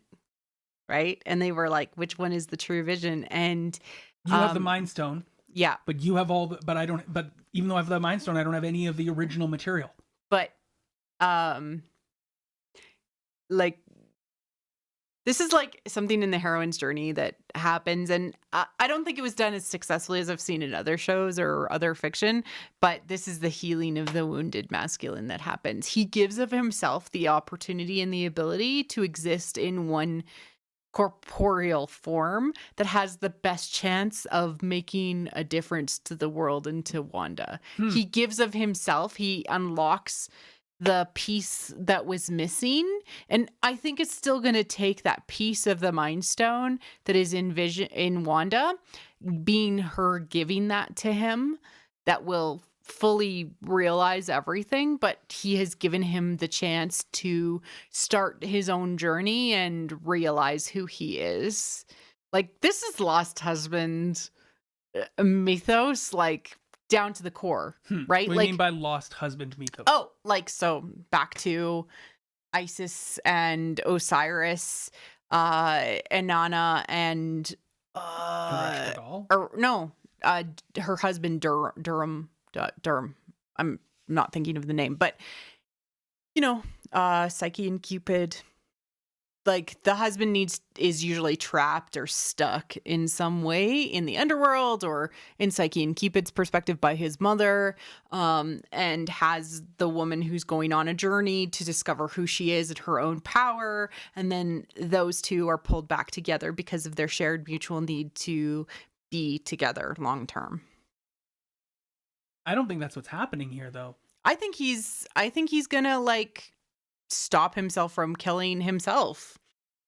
Right. I mean, he definitely needs to do that, but he needed Vision, the spectral Vision, to recognize that both of them are Vision. Yeah. And he needed to break down the barriers that Hayward, who I don't even understand how that could have been done. Like suddenly he's moving the body to this other location. Like he has so much Deus Ex Machina going on that I hate him even more, because he's just a big giant plot hole at times, just trying to ram his car through the plot. And the twins were born of Vision's dead body. Like that's very Isis and Osiris. The twins were born of Vision's dead body? Yeah, like the twins, like Horus, right, were born from when Vision was not functional. Oh, when he was not. Oh, okay, right. But when he was just a construct. Yeah, she crafted himself. When he was just conditional. She crafted herself a vision. A fully functioning Vision. Yeah.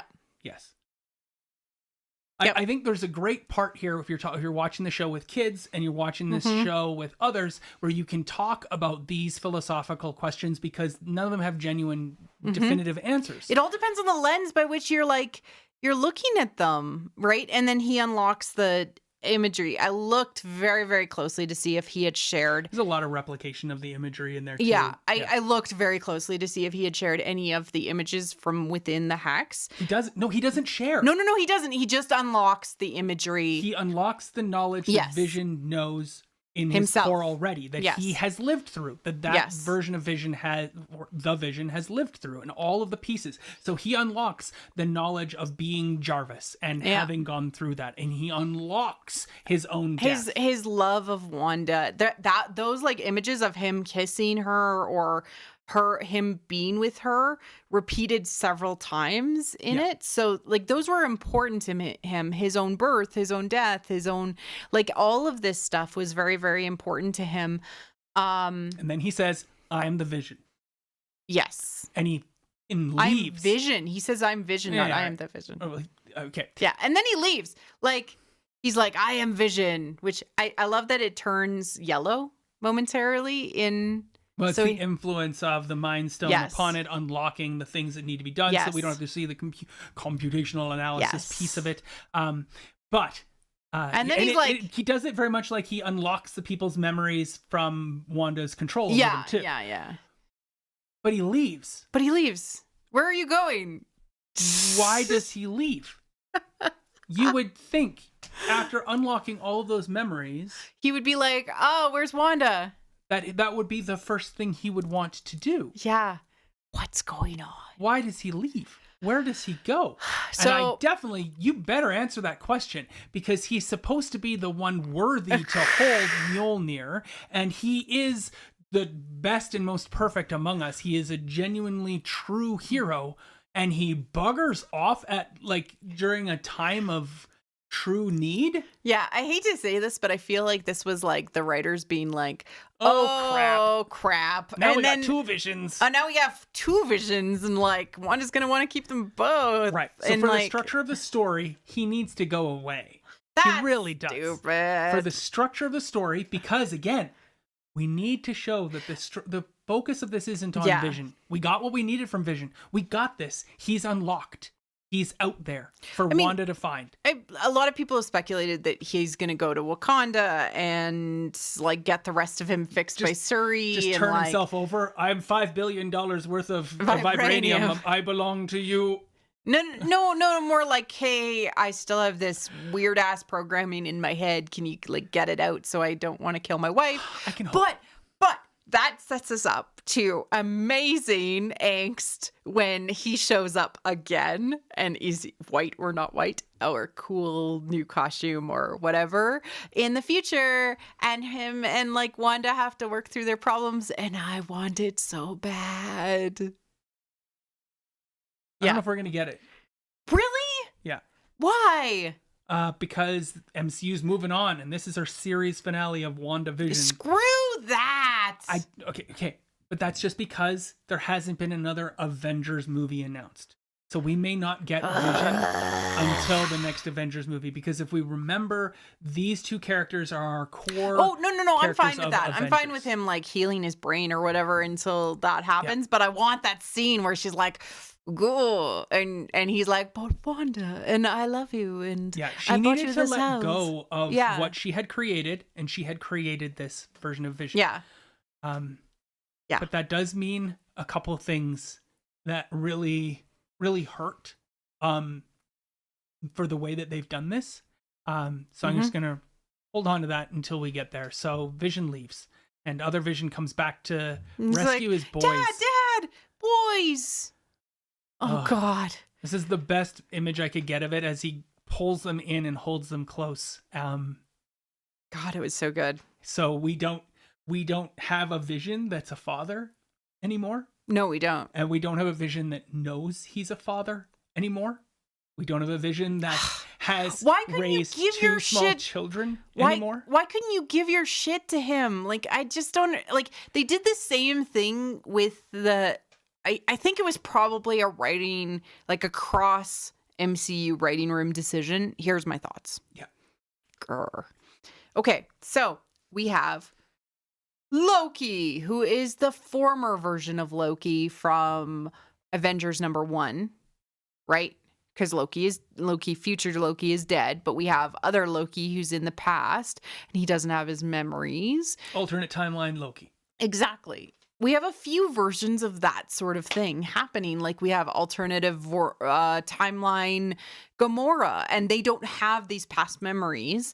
And so they're loved ones. And so they're setting Wanda to be similar to Star-Lord and to, I guess Thor is the equivalent for Loki, right? Where these people have memories of them, having really amazing explorative experiences with these characters, and those characters don't remember that. Sigh. Fine. I guess I'll play with your tropes. Anyway, he comes over and he hugs his kids close, and it's just another marker of the fact that he is at heart a good dad and concerned about his kids and their state of well-being. Where are my kids? He holds them close Where's my wife? As long as he can. Yeah. Yep. And then we have Wanda sneaking up to Agatha and bringing her to her, because this is the standard Wanda move, bringing you to the thing that you most feared. Yep. Yeah. Taking her right back there, showing her, okay, you know what? We got to see this image, and it's directly not connected to anything else. We saw what happened here, and now we're going to let Wanda know this information as well, so that someone else in the MCU has knowledge of what happened in Salem, Massachusetts in the 1600s, and we're going to give that to Wanda as knowledge so that you are not alone in this. There's another person in the world that knows it as well. And you know what? Let's just tease out even more of Wanda's super awesome magical powers in her forthcoming costume. Yeah, I liked the appearance of the crown, and that tied back very much to Agatha's mother, who also had a cool blue crown. I like the blue crown. And then we get this cool shot of like Wanda fighting Agatha, and the first shot she does is that she misses. But we're like, hey, is that a miss? No, she was casting runes. I was so cool. We're watching the fight, and I'm like, that looked like you weren't even aiming at Agatha. And then like another bunch of times she throws power at Agatha, knowing what she's going to do to Agatha. And I didn't realize this, but there's a shot. Did you grab that image or no? Of she throws one like way to the left of Agatha, and Agatha has a look on her face like, are you just not good at baseball? It's such like, you could pause pause it there, and she Yeah. literally watches it goes by and goes like, what is that all about? Which is literally what we ask ourselves during you're like, this fight. what is going on with you, Wanda? They do a great job. Unlike some of the other MCUs, which is more focused on the action of what's going on, there is action, reaction, and consequence in each of these fights as you see things progress and people are doing things that do not fit. And it just initially looks like she's just bad at throwing her magic around. But what it is actually showing is like both the Vision and the Agatha Wanda fight is they use their brains and like trickery or like wits to solve the problem rather than just muscle. It is so refreshing. Yeah. It is so refreshing, and it is just wonderful. Yeah. It's amazing. And I loved that. I was like, those runes sure do seem to be important during the flashback episode. Yeah. I was like, whoa, and they're like putting them right over her head. Yeah, and they I pointed thought it was them out. like showing them as a crown, but it's literally now you look at it, it's literally Wanda thinking about them because they're like thought bubbles over her head. Like this is important, relevant, and we're going to call it back, and we're going Pay to attention to this, people. I just wish they'd use the G that they showed us so much in the images of the thing. But anyway, there were 6 walls to that hex that she had created in the room, and now there's 6 walls of this, and there's a rune on each of them, and she shows, you know what, I learn as I go. Yeah. And then we see her kind of similar to how she appeared in how the future version of her, that's what I think happened. Yeah. The future version of her appeared in This is the in red, Mind not Stone. yellow. Right. But again, you were forged, not born. Right. And she gets this cool, dope crown that becomes real, and I want to have it. I hope they sell it, or I can 3D print one because it's so cool. Really cool. I don't know if you can actually see it in this, but the top of her necklace, part of her costume, actually looks like the Mind Stone shape on the necklace part. There's better images of it out there on the internet, of course, or you can go back and look at it. That's Sokovian fortune teller costume right there. Yeah, She's just exactly. modernized it, and it's so awesome. She has a name and a costume. Yeah. And I kind of wondered if Feige went to Jack Schaefer and he's like, I love your idea, but at the end of the day, she has to have a costume and a name. Because she's not ever gotten it, and we've neglected Scarlet Witch, and she's so powerful. She's an important hostage in our comics Hostage? for many years. Yeah. So you need to make her, relevant in the stories to come because we got to tie her up.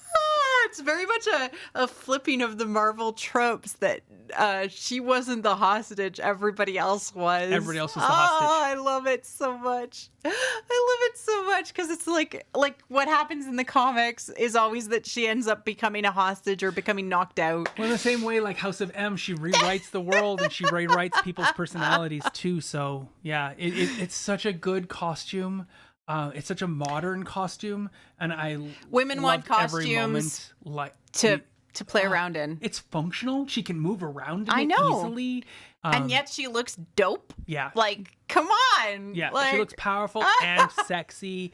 And I was, it's a great costume. You Oh you my have God. no idea what you've unleashed. You're going to need me. Well, at least I know where I can find you. And she was very mad at her.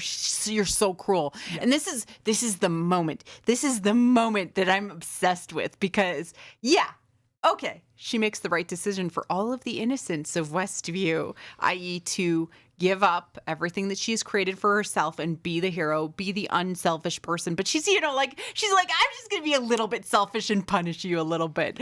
Oh my God, I love her so much. Giving her that complexity, giving her that moral gray thing. It's like, hey, I realize that nobody else can trap you here, so I'm going to trap you here. Ha ha ha ha ha ha. Okie dokie, artichoke. Exactly. That's the line, and I was running it through my head. I'm like, how much of that is Catherine Hahn adding that to that?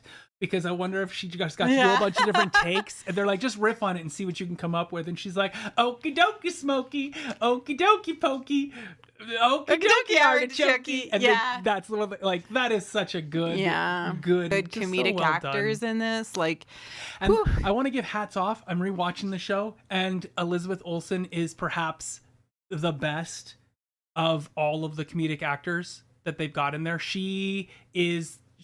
She's perfect to watch. Her mannerisms, her movements, and I've said this many times before, but there's a reason the camera is always focused upon her, and she takes the limelight, even when Paul Bettany's in the scene, or Catherine Hahn is in the scene, or Randall Park. Well, they never really have any moments together, but like, she definitely, not being a comedic actress, she kind of rules the show as she goes, as we go through. I want Randall Park, Jimmy Woo to come up to Wanda in the future and be like, I really loved your show. Like, oh my God. Just so good. You have no idea what you've unleashed. There's all these things and moments and depredations that she's making. Is she lying? Is she telling the truth? Oh, you mean Agatha? It's still an Agatha, right? As she wipes Agatha out, finishes Agatha off. I mean, Hayward's this is the hint away. that she knows that there's something else coming. Yeah. Right. So we don't know what that is. A lot of people are speculating. I don't care to speculate. I'm just here for the ride and to talk about psychology and mythology, because that's what I care about. And also, like, emotion, because seeing these emotions play out on screen is really, really valuable to me. Absolutely. But yeah, this is a big like foreshadow, like, oh, you're gonna need me. Well, it's I'll know where to find you. Yeah, exactly. And then we get the I know you'll make things right push from Vision, which was his whole thing all along. As soon as he realized what was happening, he cannot, as the true version of himself that exists, allow this to continue, even though, he gets to live with his kids and gets to have his wife, and he can't be that selfish creature. He can't be selfish like that. And because everybody else's lives are affected. I hope you've worked through everything that you've been going through. But can you clean up your mess? And I feel like I've said that to my daughter so many times in life. Like, I know you're going through something right now. I hope you've worked through it, but now you need to clean up the mess you've made. I don't know if I wore waterproof mascara today. Yeah. I might cry. I'm getting mistish. That's fun to watch. Like our wedding, I didn't cry and you did, and everybody was like, what's going on? I know, like I always joke that I'm like dead inside because I don't cry while typically watching TV shows. I cried during episode 8 and episode 9. So wow, did this one get me? Wow. But this one only gets me when I think about it. It didn't get me in the moment. Woof. All right. So we need to now say goodbye to these characters. Yeah, and then they walk home in their superhero costumes to their little house. They don't tell the boys what's going to happen because there's no point in that. Just bid them to sleep. Just have a good evening. As the world contracts back down to what it was before. And they talk about how families are forever. Yeah, which is a nice open to say, hey, we're not done with this story yet. There's going to be more to come, but we're done with WandaVision. So it's time to put the boys together in their beds, which is just an adorable bedroom. I wanted to spend so much time watching. My kids, or not my kids, but my cousins had a similar bedroom. Like those beds were like super. I'm like, what? Like it just felt like, oh my God. Yeah. Yeah. And these kids are adorable, and they're not real. Like they're the sitcom, and this show's about Wanda, and she needs to accept it. And we need to accept it too. So we have a cathartic moment of acceptance through her behalf, which allows us to work through our own misgivings and our own problems. They gave it the space and the love. Like, I know it's not what we wanted. No. It's not what we wanted. And we'll get into like what I think the show was doing really, really well in a moment, but it's kind of what we needed and what Wanda needed, which is like the opportunity to say goodbye, to have a space, to have time to heal mentally, which is not something that we in society allow ourselves to do. Yeah. It's to give ourselves the space to heal, because our brain doesn't know the difference. It needs time. It needs closure. It needs all of these things. It's not like a wound that you have on your body. These are invisible wounds because they happen to your psyche. And if you don't give them the time and the space to heal, then you're not doing yourself justice. Yep. And then she's like, boys, thank you for choosing me to be your mother. Yeah. Which says a lot of things about souls and intention, that there's more going on here. Because they became fully fledged characters and they were an important part of the show. But the last thing we hear for them is "Good night, chaps" from their dad. Yeah, and I wish that Wanda had said something like, "I will find you," or like something along those lines. Yeah, I don't know if she knew that was even possible. Maybe, and she just had to give up. I don't know. It's hard. It is so hard. Yeah. And then we get the amazing moment with, like, she turns off the light and Vision turns on the light. And I understand why they didn't have the boys in the room during this moment.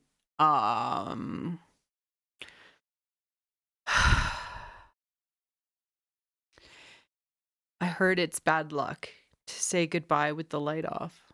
Yeah. It's like, no, you didn't. Or I just wanted to see you.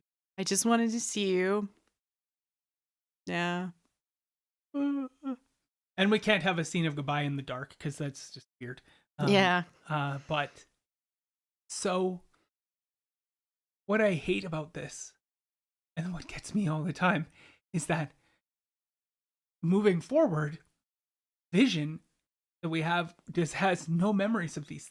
Yeah. He doesn't have a memory of this. But goodbye. Maybe it's something that Wanda can give him. He doesn't have a memory of his children, and he doesn't have a memory of getting gum in his insides and then being a funny, goofy performer, flourish.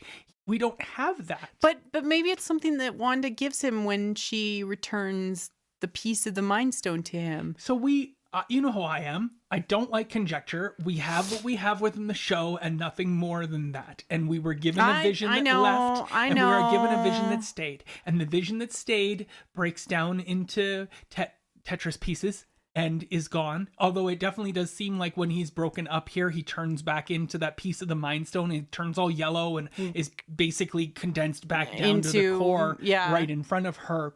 I mean, the pieces are there. At the same time, now none of this has happened. None of this was real, and the house is gone. Okay, you're right. You're right. The children are gone. They could fix it, though, with the story. And the only thing that we have left is the hurt that has happened to these poor people in Westview. We're given nothing other than her name, Scarlet Witch, and her costume. No, you're right. No piece of the first 6 episodes where we got that fun, kitschy, what's going on? I'm so excited about this show.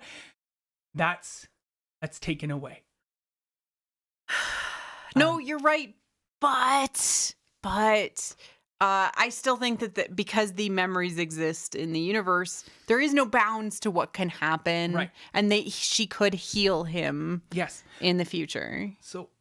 But that's also, I just want to point out that what I'm saying now is looking at things from Vision's perspective. Right. Yeah. And I adore Vision, and I'm very logical, and I like working through fact and whatnot. I'm like incapable of lying, sort of thing. I love Vision. He is my character, and to watch you love this Vision, androids and robots so much, and to watch this Vision and the experiences that he has had, which that is who he is. That is the core piece of the identity of this Vision is no more. He ceases to exist.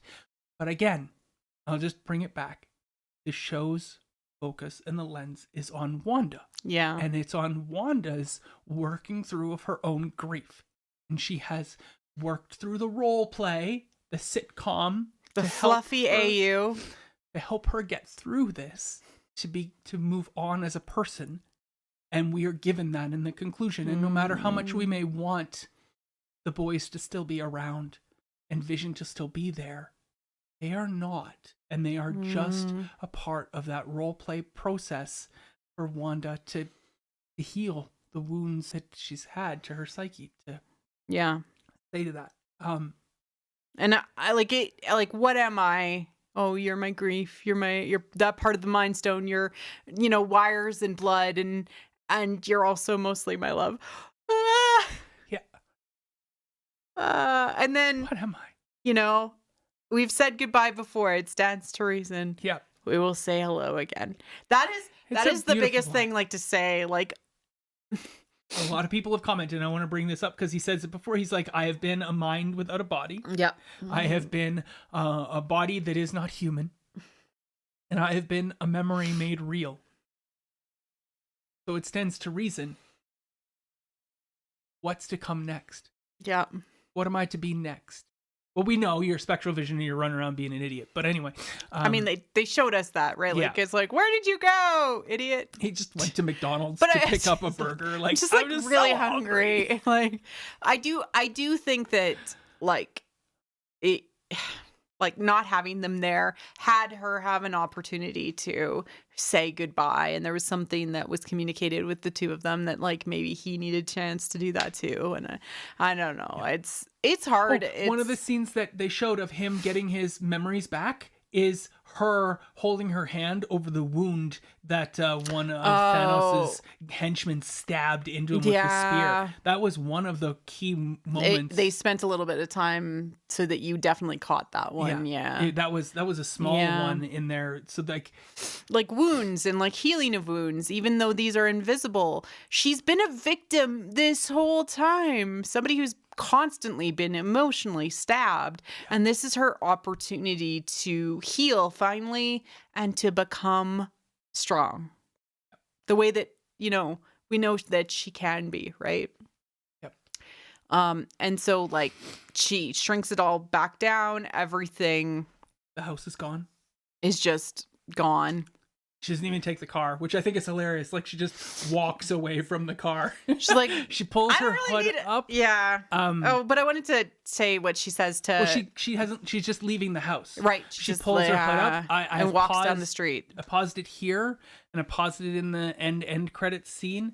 And I don't. Oh yeah, you were trying to find if she still had the ring. Find if she still has her wedding ring on. I've been trying to show you mine.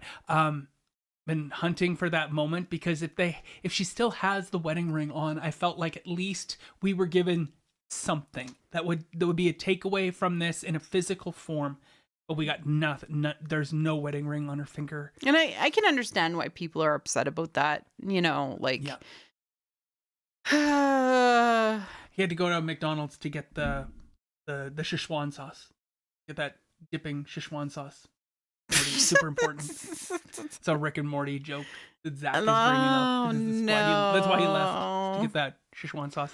But nonetheless, okay, so she walks back into town, doesn't take her car because she can fly and she's a superhero. So who needs your rental car? She sucked up all of the magic that was thrown at her from Agatha. So it's like she's super powered now and she got extra juice. They'll never know what you sacrificed for them. Yeah, they'll never know. It wouldn't change how they see me. You don't hate me. Monica's like, given the chance and given your power, I'd bring my ball back. I'm sorry for all the pain I caused. I don't understand this power, but I will. Okay, let's talk about forgiveness. It is important that Wanda understands that even though she is sorry for what she did, forgiveness lies in the people who are there, and she can't force them to forgive her. She did what she could to make up for it by pulling back the hex, and it's something that we talk about with our children all the time, which is that, how can I make it better? I'm sorry. How can I make it better? There is an apology there. She didn't do it to the town, but she did to Monica, who is the eyes of the audience. She understands what she did was wrong. She's not punished for this. And I've read like a lot of people's takes that like they're like, she should have gone to jail. Jail doesn't work for supers. It doesn't. They tried this. They put them on the rack. Jail just doesn't work generally. It just doesn't either. So let's be realistic here. I love all the cops. You hear the sirens, and then she just like flies away. Yeah. Like what you like you're going to hold somebody who can literally bend reality? That's just not, it's not going to work, right? Yeah. I don't believe in like punishment in a fantasy sense. It's just not like valuable from a storytelling perspective. Yeah, we just need to see repercussions. But like, I just want to hark back to the fact that when she got there, all the visions of the people that were moving around the town when she drove in, they were sad, depressed, unhappy people. Norm, the guy with the nice mustache, I think that's Norm. He gets fired in the first episode, and in the flashback, he's hanging up poster signs for like, I'd like to teach you piano. But then in the episodes, we see him happy. He's content in his marriage to Dottie. I don't know if that's true or not in the show, but he's also, but then he's playing the piano and he's like super happy. These people were given some allotment of contentment and happiness in this fantasy world that they were thrust into for a week. And while I don't doubt that there was some pain and torture and agony in association with that, especially like not getting to hold your daughter and your daughter being trapped in her room for a week, my daughter would be overwhelmed and overjoyed to be trapped in her room for a week. Like, she never leaves there anyway. So that to say is that, yes, Wanda has done something wrong here. Yeah. And she's definitely has to face that. But she has to face that in a there's nothing that we as a society can impart upon her to get her to ask for forgiveness. Yeah. And she has to find that way herself. And she has to understand her own power so she doesn't hurt other people in the future, so that she can work on being restorative to Lady V's comments that crime and punishment is not restorative. You cannot help to restore the community around you or the world until you understand the limits of your own power and like how to not hurt others. Yep. That's part of it. And so the self isolation is actually self-learning. Yeah. And how to figure out not to hurt people. Hurt people. And it is not the same as like, I don't wish to be part of this world. That to me was not what was being said when we see the after credit scene. It was incredibly satisfying to hear Monica repeat back to Wanda that she would have done the same thing. Exactly. Incredibly validating. So here we have somebody Wanda, who had experienced massive amounts of trauma, massive amounts of loss, who finally has a chance to heal from those wounds and fully heal these invisible wounds that she had been carrying her whole life, pretty much from when she was a kid. Actually able to do that. And now, full agency driven, able to make decisions for herself. She is not being forced by anybody to make these decisions. She is herself making these decisions in an effort to understand her own power and her own purpose. And that is what the after credit scenes give us. And I do think, I agree with the Rev, who's in the comments as well as on Twitter, who said it would have been better if they had included the second after credit scene. If you haven't seen it, just go and watch it, but we'll explain it. The second after credit scene inside of the core show. Because we needed to see that. We needed to see the grief turned into, I now know how I'm going to live. I now know I have hope. I now know I have things that I am living for. That was really important to the story. I don't know how, I mean, I'm glad it was a post-credits scene too, because she doesn't need training. She doesn't need study. But if you think of it like from a kid's perspective. If you look at it from the perspective of like Superman going off to his Fortress of Solitude, that I got that feeling from it. You know, not like I'm off to go train somewhere and I'm going to go learn something. I'm going to go and get myself in control or whatever. Yeah. But what I actually like, what the Rev brought up to me is that her kids watched it and they were like shocked that Wanda just allowed her children to die. Right. And that's from their perspective. Right. And so little kids watching this might not necessarily understand the decisions that mom made, and that having this hope that they still live really does help kids. Yeah. I don't know. I agree that, you know, not everybody deals with these the same way, and having lost the family and having that hope in the main show would have been better. Bad MCU decision, in my opinion. It should have been part of the main show. Well, either way, we're getting the kids in future episodes anyway. Future stuff. That's part of the MCU going forward. I don't know how that'll look. I'm excited to see it. Also, it's good that we didn't see them vanish in the context. Like, they didn't break down. So we could easily get a scene where they're stolen from their beds as the thing is taken down. Yeah, they were stolen, probably. That's what I'm going to go with. They were stolen and trapped somewhere. Yeah, I don't like this conjecture, but it's possible. We didn't see their termination, and that's also because we don't need to see kids get erased from existence. That's just like good television not to do that. Yeah, but we still know it happened. It's yes. Still just her whole costume with the cloak. I love this look. It's so good. Oh, it's such a good so costume. Good. And then we see like the Westview, like her leaving Westview, and she, like, how she flies kind of looks like she's flying on a broom, which was to like the whole like witchy thing, even though she's just like flying. I love it. I love the yeah, I don't actually think that they were doing the full self-exile because she plans on coming back to reality once she's had a sabbatical or whatever. I don't like, she just leaves. She just leaves. Okay. So now, let's open things up. The show is over. Let's give you a couple hints, because this is the MCU and we always one thing leads to another. So let's do the two different lead-ins, which we both think are failures in different ways, because I've not talked to you about the failures of this scene. Okay, so Monica has a little thing with Jimmy Woo, and they're like, Darcy doesn't believe in debriefs. Authority looks good on you, Jimmy. Yeah, it's like, oh, okay. Debriefs are for suckers. And then this agent person is like, Monica, can I speak with you? Yeah. And then they go in and they go into the coronet, which is really cool. Like, it's the movie theater, right? We're going back to the movies, folks. Things is that you're next going to see her in the movies. She's going to be in a movie. We're in the movie theater. Nod, wink. Okay.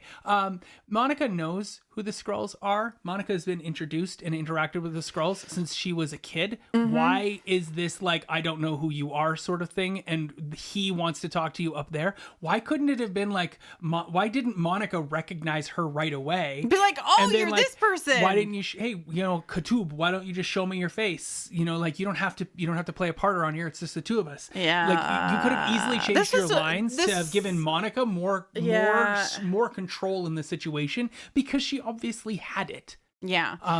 This definitely was it was a misstep. I honestly wanted her to recognize anyone else. Like, be like, we're friends. You can just take off your thing. And she's like, oh, this person wants to talk to you. You're that one of the few fine. people that knows about the Skrulls. Why wouldn't, and you're revealing yourself. Why? Monica should have known this already. She's high up. She worked with her mom like so much. This should have been an easy right scene. I don't know why it was composed the way it was. It's really weird, but it takes away power from Monica, right? Like, she doesn't have any authority in this scene. Yeah. Ooh, you want upstairs. So do you think she'll be in Captain Marvel 2 yes, then? Of course. This will be the lead into Captain Marvel 2. Okay. Yeah, there's lots of theories as well about Secret Invasion being announced, and there's another Secret Invasion movie like that's coming, and then they talk about there's a subset of Skrulls who are out to control the world, and I'm so mad about that. That's like a retcon of what you've created in Captain Marvel about sympathizing with these people and giving us an opportunity to, and then they gave us a great sympathetic opportunity, like they're doing good work and being helpful in Spider-Man. I know, right? What else are we gonna do? Fury's gone, right? So I'm just upset that we are getting this lead in and these leaks and whatnot about this subset of Skrulls, and then they kind of make her seem like a gotcha moment with her reveal, and then it's like Monica's going to find out that the Skrulls are genuinely evil. It's like, come on. That's not the case. You've established this. why would you twist this again? Yeah, they could have given her more agency and said, like, I know you're a Skrull, like, just drop your mask and we can have our conversation, and that would have been fixing it. Yeah. Also, yeah, I'm so tired of Secret Invasion related stuff with the Hydra stuff. Like, I'm so tired. Like, this person isn't doing, like, instead of their intentions being wrong, it's they're not even the same person. Their intentions are so wrong. I'm so frustrated with that. There was such a through line in second phase of MCU. Secret evil, yeah. Can we just get away from that, please? Already we have enough authority are the bad guys in MCU anyway. Let's move on from this trope. Yeah. Thank you, Rent. All right, let's talk about the second. If you haven't seen it, please go and watch it. Please go watch it. It's such a key integral thing that's going to lead to the multiverse faction of what's about to come in fourth phase. Yeah, so we see Wanda, we zoom in on her, and I was like, is this Canada? Like, it just looked like, cabin in the middle of the Rocky Mountains with snow, and she's having some tea, and she goes and refills her tea, and in the other room, very Doctor Strange-like, and actually there's Doctor Strange music as we see, turning the corner into the bedroom, seeing spectral Wanda practicing with the Darkhold, figuring stuff out, and then we hear Billy say, "Mom, help us." Yeah. So we know the kids are somewhere over the rainbow. Yeah. And that she's reading the Darkhold. Yeah. Which is great. That's powerful. She took the Darkhold with her. I don't know where it was, but where she's conjured it up. Either way. Like, she can literally make anything exist temporarily. We've seen that with the Hex, so it doesn't even matter if she took the Darkhold with us. I love that maybe she went back to Sokovia. Maybe she's not even in North America. She's in Sokovia in the mountains there. Maybe. On a lake. It doesn't really matter where she is. Cottage. It was nice. She could be wherever she wants to be. I wouldn't ever want to stay there because it doesn't look like it has any running water, but like... I mean, she can just conjure. She's a Scarlet Witch. She doesn't need to worry about that. She doesn't need to go to the supermarket. Yeah. Like, I love it. I love it so much. Yeah. I did love this scene where she's just like very Doctor Strange. Like, yeah, it was very good. And it's like, proving you are more powerful than the Sorcerer Supreme. Because she's not only like living her normal person life right now, but she's also doing this at the exact same time. So, which we had seen him in Doctor Strange like sleeping and doing his reading of the books at the same time, but this is even like better than that. It's so much better because she's more powerful than he is. I do kind of wonder like how she's going to be pulled in, because I'm very much of the firm belief that she has chosen the heroic path, quote unquote, and is not evil. So I don't think she's going to be the villain of the Multiverse of Madness. I personally think Doctor Strange is going to run into something he doesn't understand and pull her in. I would like to say, and I'll put this out as a conjecture, that the kids that are crying out to her are from a different alternate dimension than this one. Oh. That they are her kids. You hate conjecture, though. Do you think that the Hex created an alternate dimension? No, it did not. Okay. It created a construct within this dimension. Okay. So, but I think that because this is the multiverse of madness and we're going into alternate dimensions and alternate timelines and the like, that these kids are hers if she had made different choices and whatnot and Vision had lived. They had defeated Thanos or whatnot, and Vision had lived. Well, it's kind of like how the Time Stone can create alternative paths. Yes. Right? Okay. So that's what I want to say is what happened. Yeah. And that these kids are not necessarily stolen, and they're not Mephisto's soul pieces or anything like that. Let's push. And they've shown, like, let's use that. Let's draw from that, but let's not use that as our cutting board for creating everything we create in this thing. Let's just take pieces of it to make a new and interesting story. And if they're definitely not going with the comics straight, like they're not. They're going with inspiration from the comics and driving their own path, which is what like good comic writers do. They're like, hey, I really like this House of M idea. I really like this other idea. Let's do our own thing within the MCU. And let's be clear. I know people are worried. Don't be worried. Jack Schaefer, Matt Shackman, the writing team, these people are all heavily involved in all of those movies that are coming out later this year and next.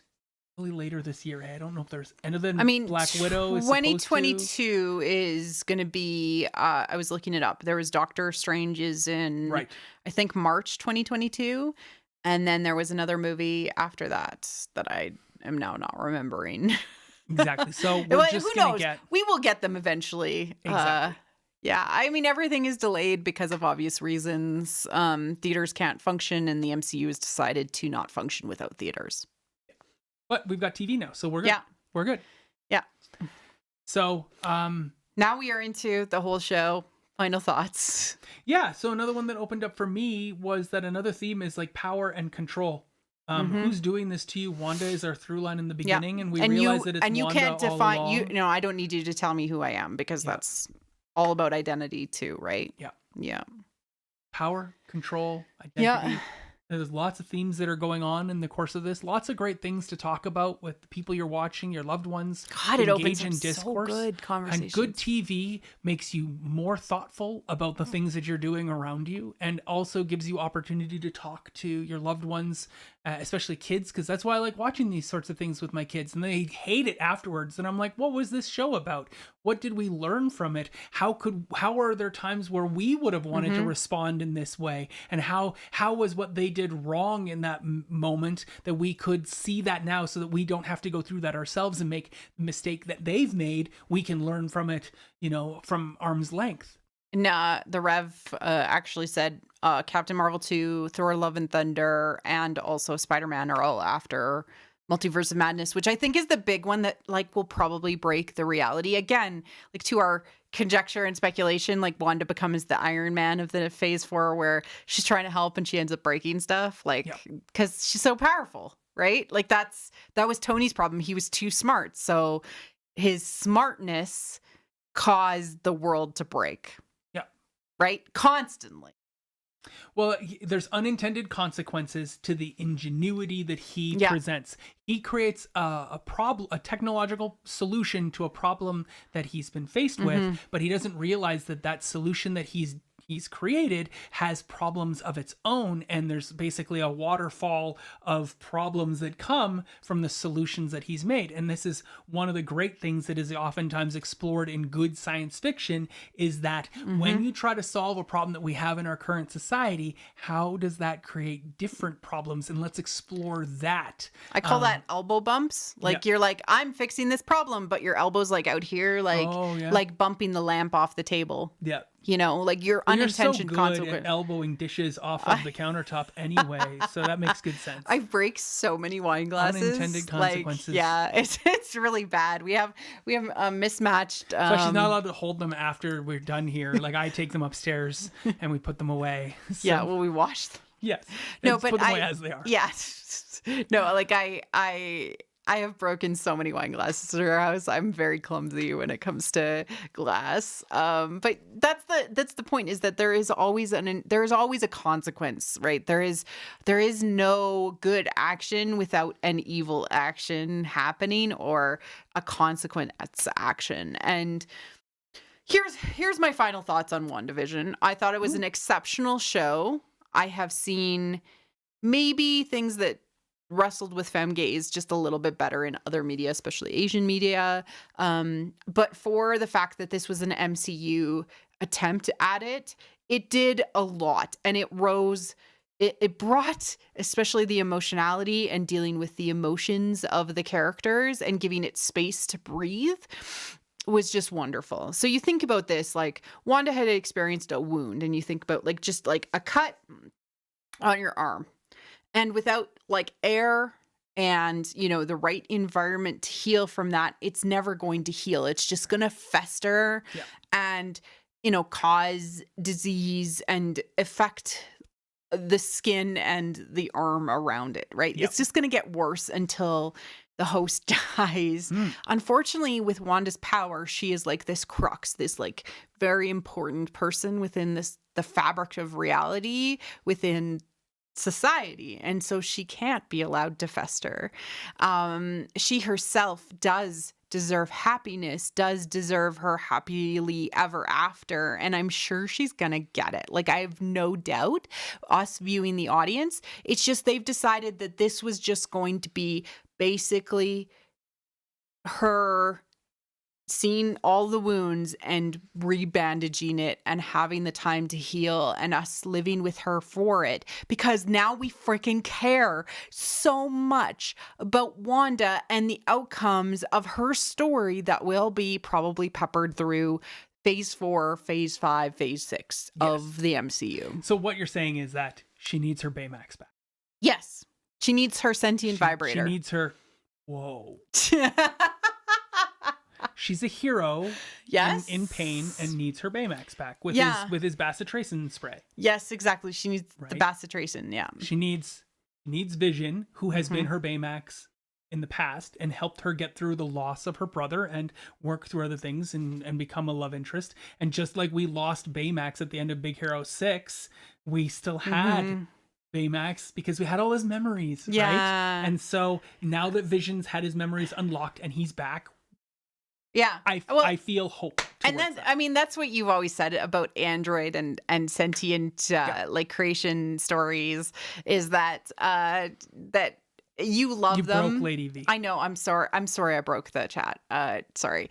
But you know, you love them because you're like, it doesn't really matter. They can come back. And this is like the regenerative God story. The story of, hey, he goes to the underworld for a while and he comes back. Yes. That is like the myth. And that is the equivalent of androids in our modern day storytelling, that they have the ability to come back.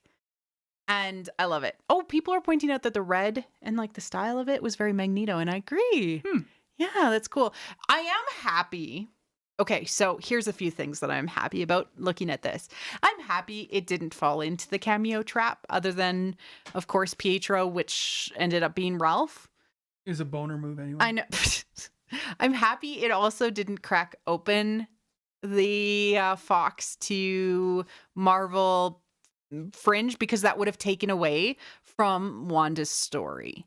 Right. And they gave the space to Wanda all the way along, and you have to applaud them for that they could have.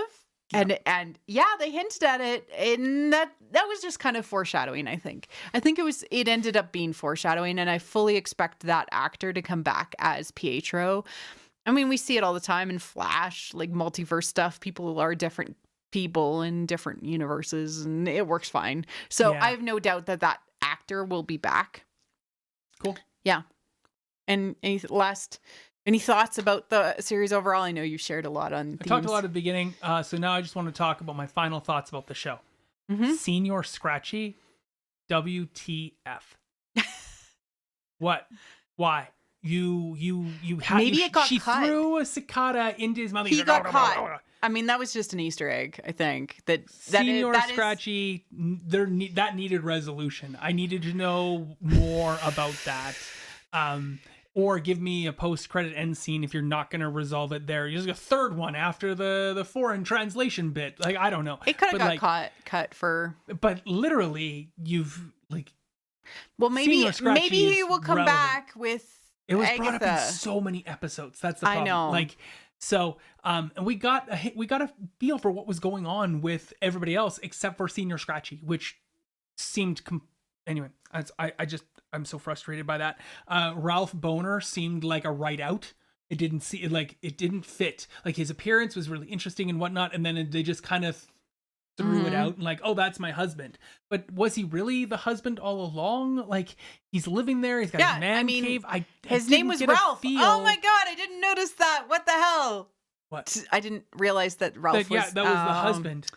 Yeah, the missus. He even says the missus and I'm like, wow, that seems so shoehorned, because he doesn't seem like he's not even actually married. I didn't realize that was Ralph. Oh my god. Pietro was Ralph, but it seemed so like pushed. Like, again. I give a lot of leniency because of COVID, because anything that happened in the last 2 episodes is like, you know, they could have had to have made things work based on who they had.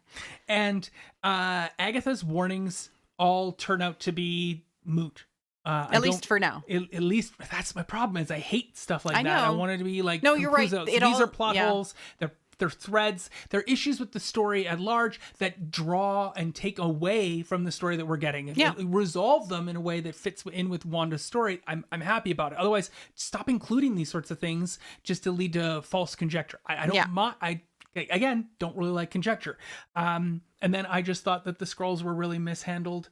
And those are my only problems with the show. Okay, that's it. I've talked about my problems with the show. It's a short list. At the top of it is a rabbit. So we're talking about A+ material here. This is seminal work. This puts MCU at the forefront of not only sitcoms but dramas, and the way they've woven so many different themes and storylines together to give us something that is satisfactory, memorable, rewatchable, and discuss, like something I can discuss with my kids at length till they're tired of it. Discuss with friends. Like we've Who talked gets with to some do that these days. Yeah, like that's why we do this, because we don't have friends to talk to about that show we watched. Well, we don't have offices to go to right now, so we can't sit around There's the water no cooler conversation that's going on here. Nothing, right? So I do think that a lot of this was just kind of left open because people, so they see like a rabbit turn into a human, they're going to come back to this show if they never watched it in a future movie or whatever, right? It's just opening threads and it ties back to this stuff, right? Exactly. I think it has great rewatchability because it's enjoyable and funny and so heartwarming and heart-wrenching, and you go through the spectrum.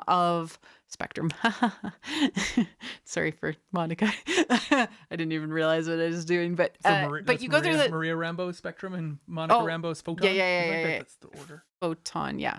You go through I thought spectrum was Monica and photon was Maria. I'm pretty sure. I don't remember. Okay. Chad will correct us. I know, right? People remind us on Twitter. They'll be like, you got this wrong. I just want you to know. Like overwhelmingly, it was a massive success, especially when you view it with the MCU lens. I do think that it had some small and frustrating things about it overall, but I'm willing to look over that because of filming during COVID, the struggles of trying to fit this into something that maybe doesn't really work. I'm right. Yeah, see, they're literally. Yeah, I'm right. Yeah, we knew. Okay. But overall, it really was successful for me personally. I certainly understand people who wanted a more complete resolution, Wanda getting things that she needed and wanted out of this, but again, to my point, she healed her wounds and she is fully capable, complicated, and with her own agency going forward. She had her own agency the whole episode. That is so much better than any other time in the MCU where she was a freaking victim and being taken advantage of. Yes. I want that more. I want that for all of the female characters within the MCU. Because can we just have that for all characters? All characters, sorry. Yeah. But sometimes you have to go through like terrible stuff to realize that you need that, right? Like that's part of storytelling. Yeah. But anyways, I think it was really, really valuable. I don't think that what she was experiencing at the end was anything but her own agency to make the decisions for herself. Do I think that they could have made other choices with the story that would have been miraculous and like combining the visions together? That could have been a choice. Like she herself could have combined the visions together so that they could have had the memories of being inside of the Westview bubble and also the body back the way it was. And so could have existed without the hacks. But then that doesn't answer the problem of the children. So there was all these sort of decisions made. I understand how they kind of worked through them in the writer's room, and I'm fine with the outcomes. I can definitely see how it didn't land for some people. But it worked for me. People just need to look at it. I'm not going to tell other people how to enjoy or not enjoy their fiction. If it didn't work for you, it's because your own lens and it didn't work for you. And that's okay. Sometimes fiction doesn't work. But they also may have logical fallacies that are they're involved with when they're engaged with the fiction. Their ship of Theseus is different than my ship of. Okay. Well, my identity, right, and my lens by which I look at the ship of Theseus tells me, i.e. WandaVision, tells me certain things when I look at it. Whereas they might not view the replaced ship as the true ship. They view the original ship that touched Theseus's hands as the true ship.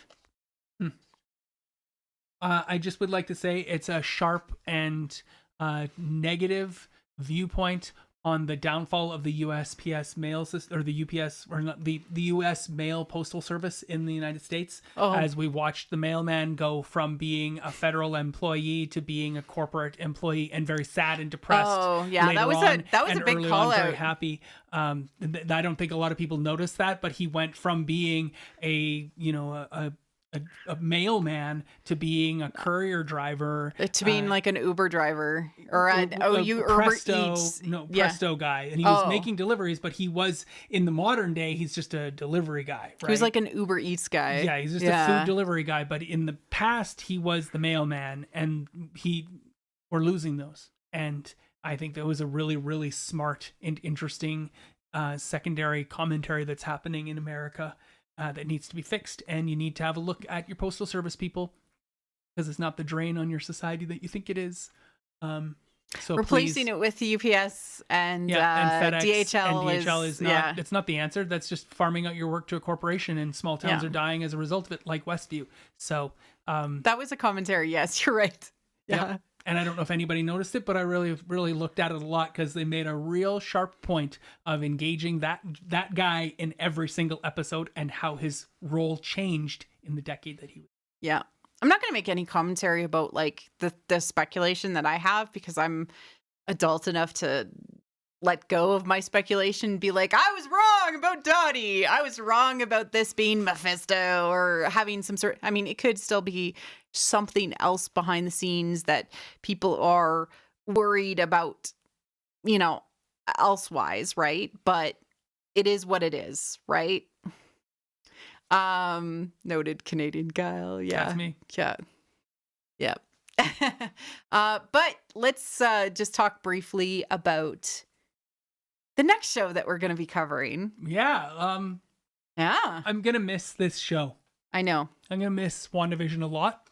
I'm so glad they put the titles in, and they gave me an expectation for what was going to happen. Well, they didn't put them in until you complained about it. They listened to you. They're listening to me.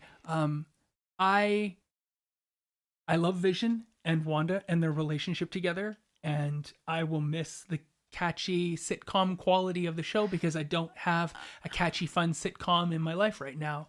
And like Wanda, I always kind of need that. Yeah. I think people are worried that the next creators to take these on won't understand what is really, really important to tell, that really spoke to people in this show, that they're worried that like people who take on Wanda and Vision, like Wanda as this powerful character, are not going to treat her well and take care of this love that they've created.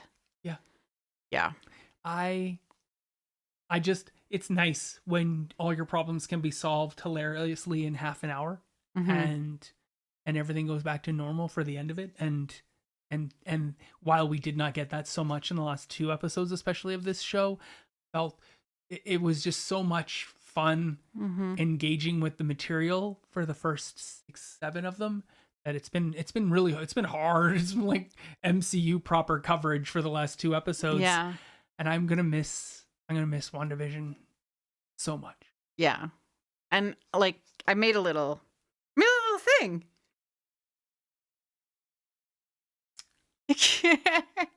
That's adorable. Yeah. And I tweeted it out from with the Force Media too. They're very cute. I like how they float up and down a little bit and they fly off. Yeah, and she's got like her little magic like sparkles. Oh yeah, wow, you've done so much 8-bit work lately. Yeah, that's adorable. And like the reason I'm doing that is because like this is our announcement officially for What the Fiction covering The Falcon and the Winter Soldier. Are you more of a Falcon or more of a Winter Soldier? I'm a Winter Soldier because like I love Bucky and Steve together, and like I was obsessed with the Winter Soldier movie when it came out. Oh my goodness. I am excited for Falcon. He always gets kind of a relegated position in and he's always kind of like that backup guy that's always there to help save the day or be the one who gets in trouble and needs to be saved. He doesn't have a lot of character growth, a lot of dynamic. His interplay with Steve was so good, and then his interplay with Bucky is so fraught. I know, it's so funny. Like, Civil and War. them like sitting in the car from Civil War was so good. Like, I'm really excited for Sidekick Show. yeah. Like, who are you? Like, can we also get a Don Cheadle Iron Patriot show then as well? Because we can get all the secondary characters from the Avengers. Like, he was so good on Saturday Night Live the other week. I know. When they did dance off that we're going to Oh fight. my God, that but was that's my so song. good. But this isn't your song, but it's got a good beat. And I'm like, Don Cheadle is so good He's at so everything funny. he does. I would just love to see an Iron Patriot miniseries. It only needs to be like 3 episodes long. I'm fine with that. Just, it'd be cool to see all of the secondary Avengers get their own. I mean, we're kind of getting spotlights. Hawkeye because he's never really had, his own thing. Yeah, let's get Iron Patriot in Hotel Rwanda. Like, I don't think I can really express, because I don't really talk about, like, I talk about Star Wars a lot, but I haven't really talked about how much I love the Captain America trilogy. I think in some ways you like it more than Star Wars. Like, for like a very brief period of time when Civil War came out, I would just watch it like back to back. Yeah. Like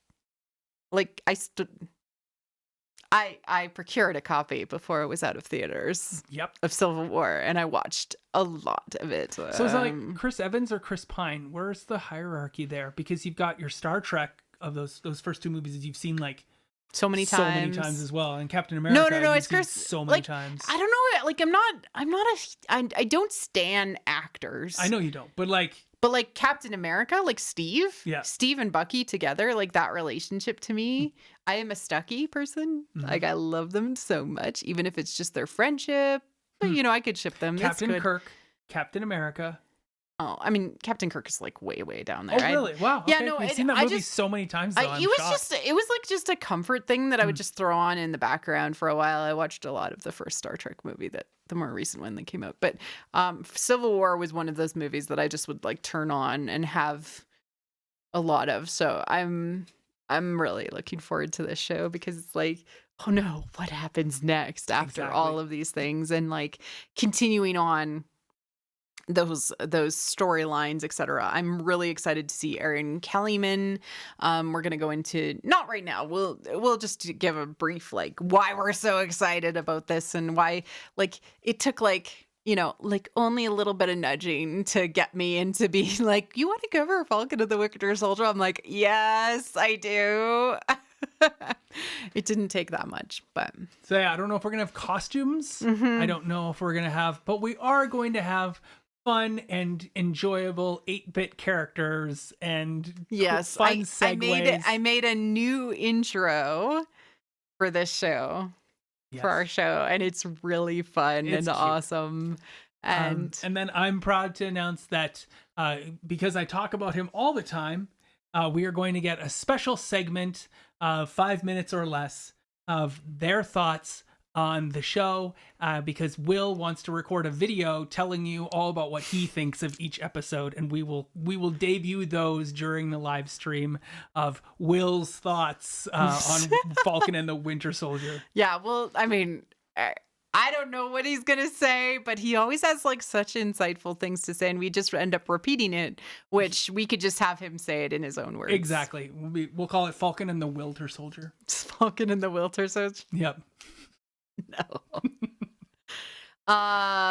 Maybe more signature drinks. So we'll figure that out. We might be doing some beers or some more bro type drinks, because this is a buddy show. A buddy road trip show. But we're on keto, so I don't know how much carbs we really want to load in. But we'll do some fun drinks that'll be less martinis, and fitting. The martinis kind of definitely faded off as the show turned away from being a sitcom every week. It was less like a thing, but there will be drinks, and it'll lead into every MCU Disney Plus TV show that's coming out this year. We're excited.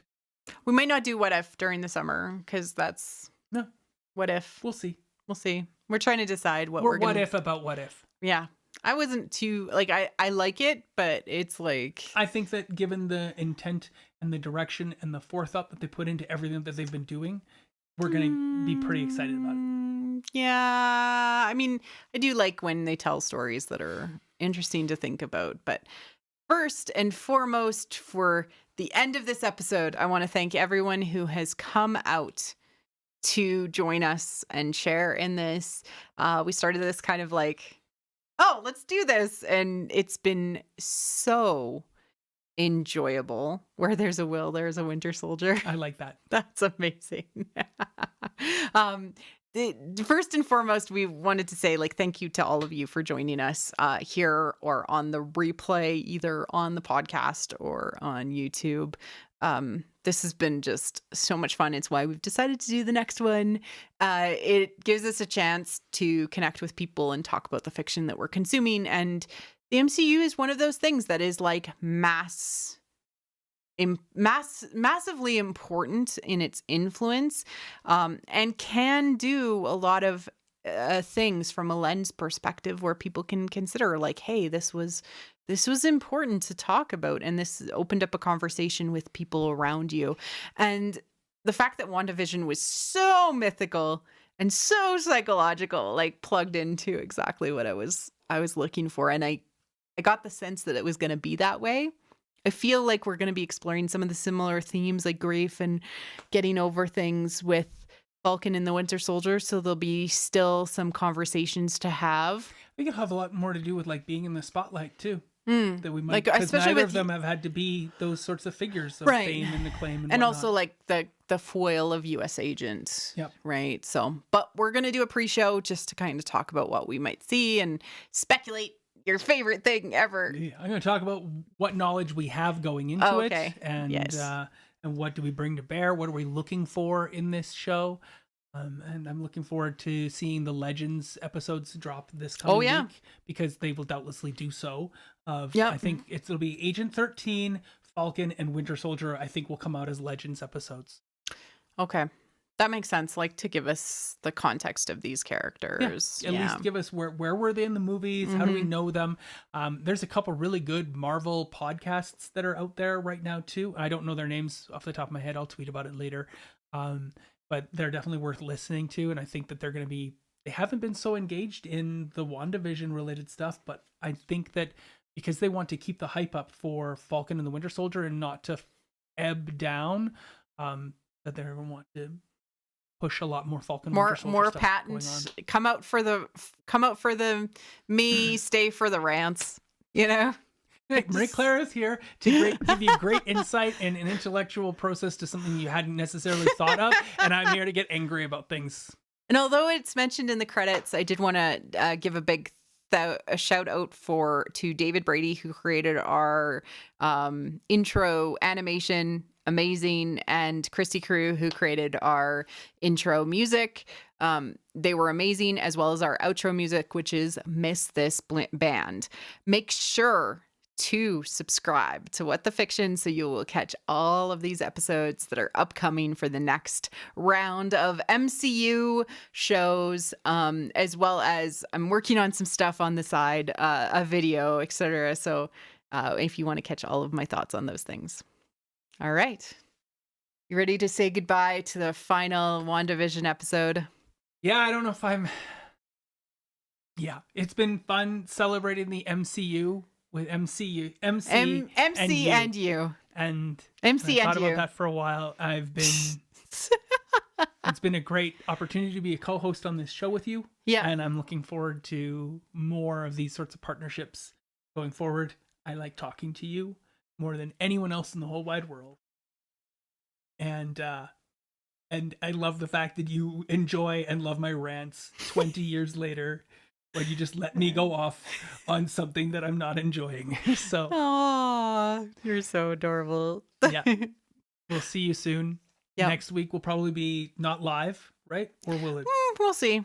So we'll announce it on Twitter and on the channel, of course. It'll be scheduled, but just like in the theme song of the first episode of WandaVision, we're just making it up as we go along. Yeah, Marie Claire universe. Yes.